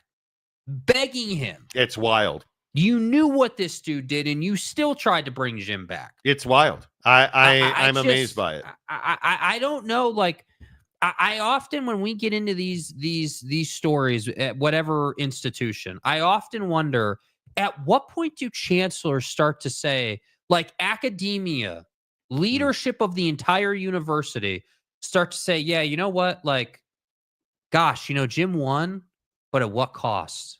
And at what point does the University of Michigan start taking a hit to its reputation overall? We have a fantastic hockey program, an incredible legal program. Like, we've got a lot of great stuff happening in Ann Arbor from an academic side. But holy cow, nobody gives a damn about Chemistry 207 when Matt Weiss stories are coming out constantly. And doing this for almost a decade, 2015 to 2023. Man. For a decade, he was involved in this activity. One of the things that I wonder, was he doing? I think he had to be doing it for financial gain. He must have. Because there's no evidence that he blackmailed anybody. Did he sell those images for financial gain? For 10 years, you were doing this, allegedly? 14-page indictment from the FBI says that and let me make sure I read this. Matt Weiss' appearance in federal court in Detroit was brief and came 4 days after a 14-page indictment was filed. He's accused of unauthorized computer access and identity theft from 2015 until 2023. That's unbelievable. That's unbelievable. And that's in addition to the civil suits being filed against him. That's the guy spent more than a decade with the NFL's Ravens in various coaching positions. So the Harbaugh family. Yeah, dude. Weiss spent 2 seasons at Michigan before he was fired in 2023. He was co-offensive coordinator in 2022 when Michigan went 13-1 and participated in the college football playoff. That's unbelievable. He got access to social media, email, and cloud storage, 2,000 athletes, as well as more than 1,300 student or alumni from schools across the country. The indictment reads. And the Harbaugh family is blameless? They are blameless. They're not blameless. It's crazy. Brandon Butler, the only reason they keep these guys employed is to keep them under Michigan's thumb. Don't want anybody turning state's evidence. That could be. Absolutely could be. Yeah, I am, our culture has changed since the days of firing coach for false resume or a coach going to a strip joint. I guess. The Hawaiian golfer or buddy is just a huge perv. He didn't just look at exclusively female athletes. There's no way this was to feed his appetite for sexual content. Yeah. Maybe in part. Do you hack thousands? Do you know how much effort and time it takes to hack thousands of accounts by guessing passwords? I mean, I'm sitting here trying to think of the logistics of this. I mean, is this guy doing this on a laptop somewhere where No, he's doing it sitting at his desk in the Michigan football office, allegedly. Yeah. While he was with the Ravens, allegedly.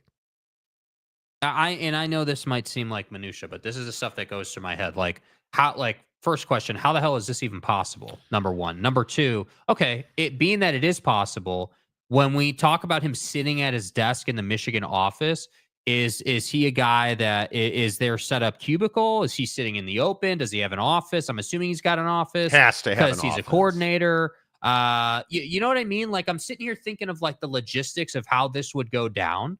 And it just makes me think bro, people walk by a dude's office every day knowing what he was doing. And it just really perturbs me. I can't believe that this is something we have to talk about. And I agree, as usual in every story we do on this show, the why matters.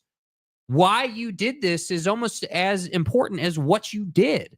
I mean, if you did this, again, to what you were saying, if he did this just to make money, that, I guess that's one thing. But if you did this to, what's the connection? This is what I'm trying to figure out. What's the connection of the football program outside of the fact that he's just, on the staff? What was the why behind his behavior to help the program? Because you can't tell me this dude was sitting in his office running this scheme in Michigan gear on a Michigan computer to not help the football team at all. That doesn't make a whole lot of sense. You'd have just done it on your computer at that point, I guess. It just doesn't make sense. I don't understand how this helps the football team, man. $10,000 bond, unsecured. Matt Weiss is walking the streets of America. I'm amazed by it. And the fact that Michigan is no commenting it is wild to me. So there you go. Hit the like button. Let me get a couple more comments in here because then we have to talk about Jake's favorite quarterback. To make money, he was a co-offensive coordinator. He is paid well, I guess. That's the main thing I want to know. Where are those photos? What did he do with them? Who else got access to them? And what are they doing with this Kiefer company that housed all that data? Yeah. Because that's the one that was the original hack. You can't tell me Michigan doesn't know. Every company has monitoring on every computer, tracking website visitors, keystrokes. You would think. Yeah. Right? I mean, you would think. You would think. With the university leadership, got to give some parents pause to let their kids go there. You would think. Right? Right? And Donut's a member for 21 months. Nice. Has Michigan admitted to wrongdoing yet? They have not. They have no commented. They have not seen the lawsuit. No comment. Yeah. Chrissy, was the national championship worth the bad publicity and civil payouts? Michigan is rich enough to pay for it. I'm sure they are. Maybe they are. Maybe he just has a password kink. You got me. You got me. I don't know how you. I don't know. TJ Beck, if the cover-up is worse than the crime, Michigan is in serious trouble. SMU death penalty has to be invoked. Well, but we always go there. But I don't think that the whole death penalty concept it has been bored out. Like we're way past death penalty actions. What we're doing now is we're torching your recruiting ability. We're taking money from you. I think that this conversation in terms of punishment, again, the why matters. What did you do with it? Where Texas is it? Just hired a basketball coach who was on a wiretap admitting to paying, talking about paying players. Now, at least with that situation, right? And again, it depends on who you ask. I imagine Chris Del Conte is sitting there saying, well, we pay kids now, so I don't look at Sean Miller differently. That's the lie you're going to tell yourself. St. John's to feel hired good about Rick it. Pitino. Well, it's been how long? Bob Huggins is up for jobs. Right. Like Mike Gundy is still saying it's okay for Ollie Gordon. Like, you really think the university is going to take action against itself? James Franklin is still employed. They're not going to take action against their self, right? It just is. It's amazing to me. So I don't think that we're doing the conversation. TJ, isn't death penalties. It's should Michigan have to fire pretty much everybody related to the football program, and how long does Ward Manuel get to keep his job? And yeah, what about Santa Ono? At what point does action start to take place in Michigan athletics before people start saying, yeah, you guys aren't going to fire those dudes? Can't be part of the athletic department, man. Not if you're a female athlete and you've got recruiting, D1 recruiting offers at the Michigan level offers, and you're looking at the SEC versus Michigan, let's say, does this not deter you? Does this not say yeah, I don't think I want to go to Michigan, man. I don't think so. I'm not trying to go there. Yeah, at least at Penn State, we wrecked Joe Paterno. He got fired, and he died shortly after he got fired. And hopefully, if hell is real, Joe Pa's got his feet up in hell. Mm-hmm. Right? You can't tell me. You can't tell me that. I don't know. There's Penn State shouldn't be playing football. Yeah. Michigan State shouldn't have an athletic department.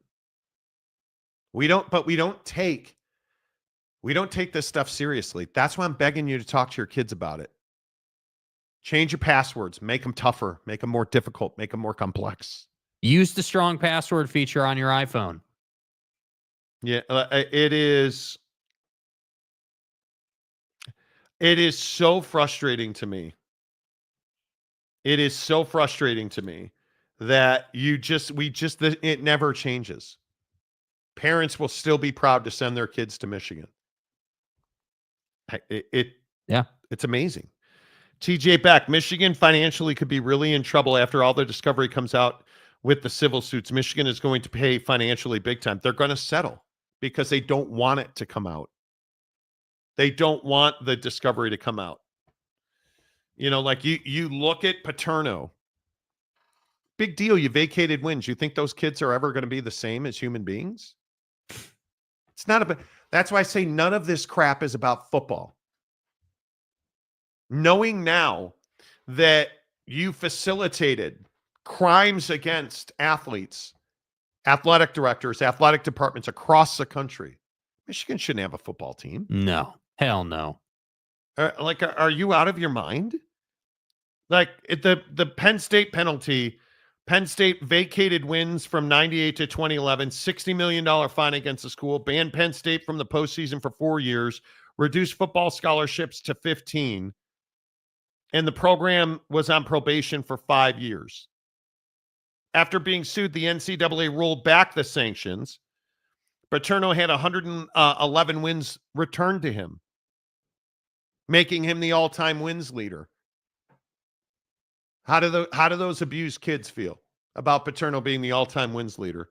Pissed off is how they feel. You know, like the scholarship penalty and postseason bans were removed early. It doesn't matter. They don't care. Penn State's a sham. It's a joke. It's a pedo factory. Yeah. And they should never have another athletic department at Penn State. But we don't do that. We don't. These are the worst corrupt human beings ever. And when we sit here and we look at Penn State, Michigan State with Nassar, you look at all of this stuff. James Franklin at Penn State's a great example. Go back and look at the history of accusations in James Franklin's programs. Look at what his players are accused of doing and what he did about it. And he's still a head coach. Jim Harbaugh is the head coach of the Chargers. They don't get knocked down. Jim Harbaugh got a huge raise to go be the coach of the Chargers. His life got better. Got a huge raise. They don't care.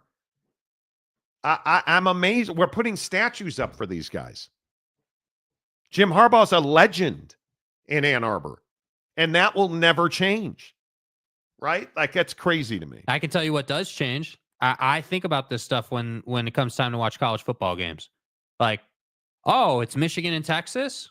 Yeah, it's on my mind, dude. I'm thinking about it. I'm not real excited to be having to watch a Michigan game, dude. It's not, and it goes the same for Penn State and these other programs. I turn Florida State on. I think about, hey, hey, you guys just caused all these problems and you're not very good, right? Like, I think about those things when I turn the game on, and I'm like, yeah, there's Sharon Moore.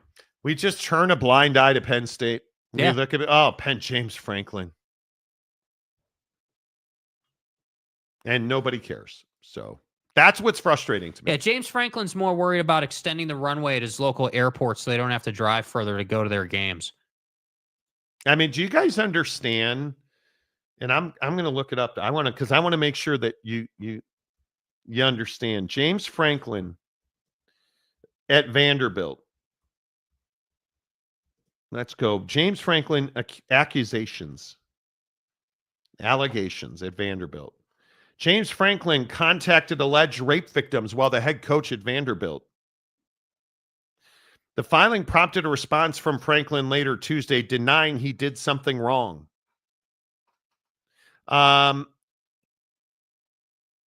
In a filing, defense says Franklin and strength coach Dwight Galt talked to the accuser during medical examinations 4 days after the assault occurred. Franklin and Galt told the woman, quote, they cared about her because she assisted them with recruiting. Right. See, right there. This is what we're getting at here, guys. Do you guys get this? James Franklin called the victim in for a private meeting and told her he wanted her to get 15 pretty girls together and form a team to assist with recruiting, even though he knew it was against the rules, according to the Tennessean. Franklin, quote, added that all other colleges did it, end quote. The allegations that I did something wrong are simply not true. I have cooperated fully with authorities in this matter, but out of respect for the legal process, I'm not able to comment further. I'm sure. I'm sure you're not. I am sure you're not. This is, and then you knew you hired him at Penn State. Even after Sandusky and Paterno, you hired him. And then what happened at Penn State? You had more allegations by football players that they were assaulted in the Penn State locker room by star players. So we can all sit here and say, oh, things will get better. Things will get better. They won't get better. And he doesn't even win games. He doesn't even win games. That's the most incredible part. Like, you think about James Franklin, or you think about Northwestern, or whoever the hell you want to look at. Most of the time, they don't win. Like it really begs the question: if you're Jim Harbaugh, you weren't winning. Let's not forget. Let's not misremember. Jim Harbaugh wasn't winning anything at Michigan. And then what happened? Yep, got sign stealer going, was able to beat Ohio State, won a national championship, and then what happened? All of it started coming out, dude. All of it. So I just, at some point, and this maybe is why we need reform in college athletics. Maybe this is the grander point. We have to have a way to properly punish, institutions. I hate to say it, but yeah, Michigan, you are responsible. You employed this guy. If tomorrow it came out in the news that a C-suite level executive accessed people's information illegally, dude would have been fired and they'd been paying a settlement in like 5 days. But because it's college athletics, it's going to take 4 years and we're just going to forget about it. That's the problem, dude. This is no different than Jim Jordan at Ohio State. This is no different than Nassar at Michigan State. This is no different than Harbaugh at Michigan now. It's Harbaugh at Michigan. That's what it is, right? Midweek Coug bringing enough money and the Big Ten doesn't care, apparently. Reminds me of the story of Jim Jordan calling those wrestlers and begging them not to talk. Yeah. And they've shared text messages.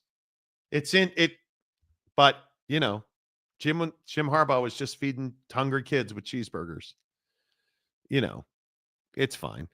Big Daddy Magic, good morning to you. Mike Smith, Art Briles seems to be the only coach that did not go out and get an equal or better job. Art Briles, my God. Pat Fitzgerald loves him some Shrek at Northwestern. Right? The whole shower car wash thing.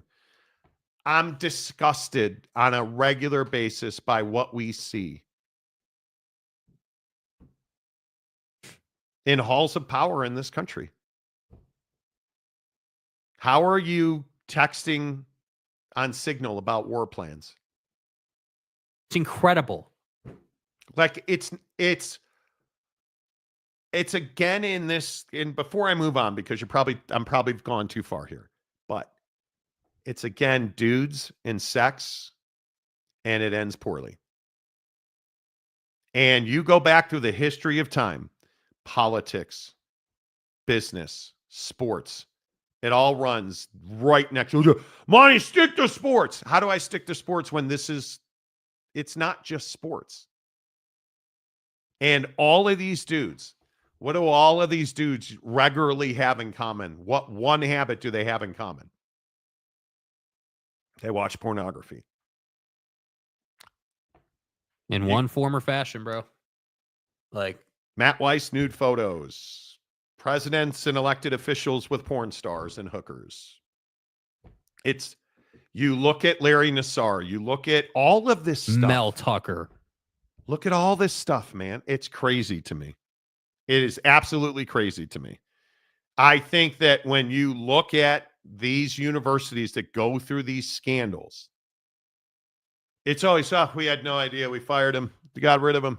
And I agree with that. It's the reaction, like, we don't get to physically see them, but it is like, oh, we had no idea. What? Hands up. What? We would never, ever allow Jim to perpetrate this type of behavior. He was buying cheeseburgers for hungry kids. He would never. Jim's got a heart of gold. This guy is a maker of men and a great representative of Michigan. He's a Michigan man. How many times have I heard that? Well, apparently Michigan men are cheaters and, pedos and are, just have no integrity at all, because that's all we seem to hear out of Michigan these days. I don't seem to hear much about Michigan man who is doing great things in the community, and Michigan man who is helping the homeless, and Michigan man doing this or that, man. I don't hear much about that. And if I have to go looking for it, that's a problem, dude. Maybe Michigan and institutions who suffer from their, let's call them indulgences, right? Your desire to hire people who are shady as hell and cheat and violate people. Maybe you guys should spend more time in your budget meetings talking about fixing your image versus winning football games, because that seems to be the bigger problem now. And I just get so tired of, gosh, we got to win football games, got to win basketball games, got to win hockey games, got to do this, got to do that. Who gives a damn about the 20-year-old girl you just violated? Who cares about this dude or that dude or this girl or that girl? Or because again, we got to win games. But again, I go back to Ohio State and Penn State. The Jim Jordan scandal. Yeah. I mean, in summary, the Jim Jordan scandal is he turned a blind eye to a team doctor that was abusing athletes at Ohio State. Jim has denied that routinely, says if he'd have known, he'd have handled it. The fact of the matter is, it's not in question that this doctor was on staff at Ohio State for decades, abusing people, and was only removed when it was an avalanche of complaints against him in the mid-90s, I think it was. Same thing at Michigan State, same thing at Penn State, same thing at Ohio State. And now you have 150,000, students victimized by Matt Weiss allegedly at Michigan. And I only say allegedly because it's an indictment, a 14-count indictment, allegedly. And we haven't even talked about Pervin Meyer today and everything that he did at Ohio State. It is power, it is money, and it seems to be pervasive in the Big Ten. And I don't know how you fix it. Can we ban Michigan fans as a form of protesting, asking for an Ohio State fan? Probably should think about it. And I'd also like to point out, just in fairness to the conversation, we have yet another speeding ticket at Georgia. So Kirby might want to at some point figure it out, because at some point it can only happen so many times. I think it is really unfortunate that we have to continue to talk about this stuff over and over and over again. And the stories, how many stories are out there we don't even know about? How many stories are out there? Man, that's a great point. How many we people know have about been paid off? We know about Urban Meyer at Florida and Aaron Hernandez and Chris Rainey, and we know about Urban at Ohio State. How many of those stories got swept under the rug? How many? There's got to be dozens, hundreds, maybe 1,000. Thousands. Yeah. That's the thing that scares you. That's what scares you. Save Ferris from himself. Is Ferris here? Oh, God. Yeah, Jeremy, the whole thing is gross. That's exactly right. TJ Beck, I believe Michigan knew about it, calculated the financial win of keeping and winning the Natty was worth it. They are culpable. The failing upward has to stop. It is egregious. Oh, man. Loner from Monty agrees now it's pervasive. I don't agree it's pervasive. No, don't put words in my mouth. I never said that. College football is historically a mess. SMU, Miami, etc. You win a national championship, you should be scrutinized. We have a very much a win at all costs sports environment. As gross as it is, this is still better than talking about Aaron Rodgers. God. James, Michigan should never have been in the college football playoff last year. Bowl ban at least 5 years. Better yet, 10 now. Well, we'll see, I guess, right? Ferris. Yeah, just waiting for all the Michigan homers to show up this week. Oh, they'll never be here. They'll never be here. This is because remember how many of them fought hard to say, oh, Matt was just extra time on computers for game tape. Sure. Yeah, the FBI is worried about game tape. I don't think the FBI is investigating game tape, dude. I don't. One coach gets caught, 99 got away. Probably. Brandon Butler, he ain't here. Kiddo at least had enough common sense not to get roasted today. It's probably true. Apparently. The only Big Daddy Magic. The only thing I know is the only people of pure hearts in sports are Victor, Josh Allen, and sometimes you, Monty. Sometimes Big Daddy Magic. Sometimes. Of pure heart. Thanks for the comment. Which is fine. So, no. Loner, this is why we don't read your comments. I've never once said it was pervasive. I don't believe it's pervasive. I've never said that. You want to be a liar, but you're not going to lie about things I've said. And if you do, you're not going to be here. Plain and simple. I've never said it's pervasive. So, the natural, he gets roasted every other day, though. He does. He does get roasted. Michigan fans in denial Michigan fans' denial is their friend. It pretty much is. I would love to meet the Michigan fan because I'm sure they're out there. Like, you must be. I would love to meet the Michigan fan who has a real honest take. Like, yeah, we did win the national championship, but as a Michigan fan, I feel dirty. I hate where our program is at. We like Jim and all these dudes are awful. And it feels like I rather would not have won and run a clean program than been this dirty just to win. I would love to talk to that person. Yeah, conundrum, my moral compass led me here. I can't imagine the corruption that takes place to get some of those IPFs. It's amazing. I think that the hardest part is that you have these huge programs. Again, Michigan State, Ohio State, Penn State, where they won, so it doesn't matter. It's all, everything is just the price that you have to pay to win games. And I would love the Michigan fan to come in and say, well, nobody will ever say it's not worth it. Was victimizing 150,000 mostly female students, was that worth it for winning a national championship? Was all of the misgivings that are coming out about Jim Harbaugh and his staff, was it worth winning a national championship? Joe Paterno and Jerry Sandusky abusing all of those boys, was that worth it? Winning all those games, was that worth it? No, it was not worth it. The answer is a hard no, hard stop. It's not worth it. These women that Matt Weiss allegedly victimized will never have security and peace of mind. You're never going to have it. Because I'm just really curious, what'd you do with all those photos, Matt?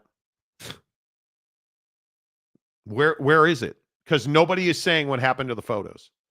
And that's the question I'd be asking. It's amazing to me. Those Michigan fans are in the Sandusky showers trying to get clean. It's no different. Yeah. You can scrub and scrub, but there's no way to fix this. There's no way to fix it. Michigan, Penn State, Michigan State, you shouldn't have athletic programs anymore.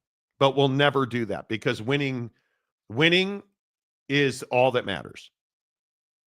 So that's wild to me. Yes. All right. Speaking of winning, should we end with the Japanese restaurant story? You want to talk about not doing your job? So listen, I don't eat in Japan, and I wish I would have.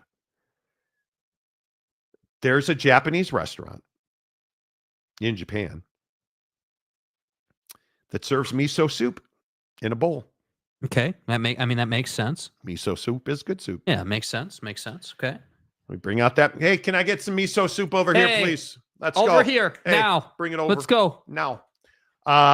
They bring it over and there's a dead rat floating in the miso soup. What did the restaurant owner say?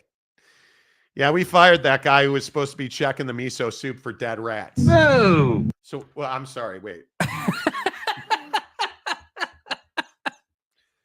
Can we back that up a little bit, please? A Japanese restaurant chain has apologized after a rat was found in a bowl of miso soup. Sakia, known for its bowls of beef and rice. You sure that's beef? Said the rodent was discovered by a customer in its branch in Tadorori, Japan. An investigation found an employee failed to check the bowl of soup before serving it and missed the rat during the incident. Sorry. I mean, how big must this bowl be? I mean, this must be... Oh, it's a bowl. Yeah, like it has to be a big enough bowl to where the rat could hang out. But here's my question. So are we sitting here saying that this is a dead rat then because it was in soup? Like, what are we... Like, that's disgusting. Tsukaya said other bowls of soup with the same contamination risk had not been served to any other customer. The eatery was closed for hygiene inspection. Oh, I'm sure. But has since reopened. The company apologized for taking 2 months to acknowledge the incident and said it improved food safety across its hundreds of branches. Customers had accused the chain of only addressing the issue when images of the rat were posted to social media. I don't want to see it.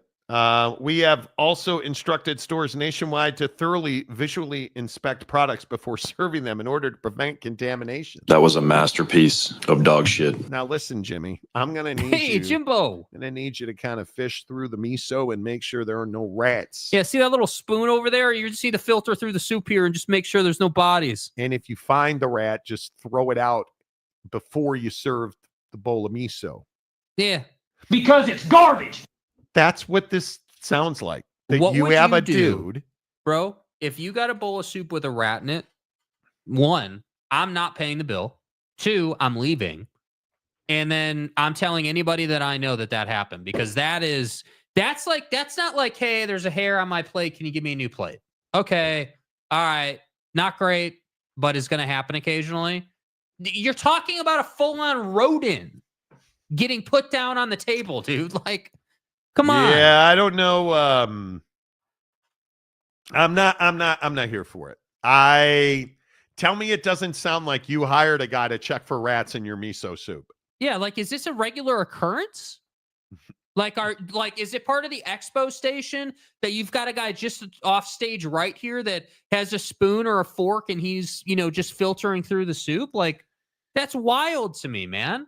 Maybe close the back door, dude. So, Steve, I see you used to work at Tsukaya. Tell me, what'd you do at Tsukaya? Well, Bob, I was the soup filter guy. I checked for rats in the soup and mouse, rats, cockroaches, Why do you no longer work at Tsukaya? Well, I missed one day and good old Kimberly, our customer, wasn't too pleased about it. Turns out her lawyer was pretty pleased I missed it after he filed suit. I want more. Dude. Your whole job was to make sure you don't serve rats. You couldn't even do that. How do you mess that up? I mean, yeah, I don't know, Jeremy. Do you put it on your resume? 2425 Tsukaya, rat checker in soup. Yeah, hold on. Let me rebrand that. Quality control over the soup station at Tsukaya. That's the title. Quality control. Yeah, quality control. Nice. Jesus. How about you hire a guy to prevent the rats from getting in the soup? Why were you fired? I fell asleep on the job. Why were you fired? We have quality control issues. No. They made sweeping changes. I bet they did. Massive reform in our kitchen. I bet they did. Don't ever complain about Buc-ee's. Exactly. Yeah. Next time you guys want to roast me over roller foods, you think of rats and bowls at Tsukaya. Bro. You had one job, sir. You had literally one job. Make sure nothing was swimming in the soup. You fucking donkey. And then there is electric vehicles.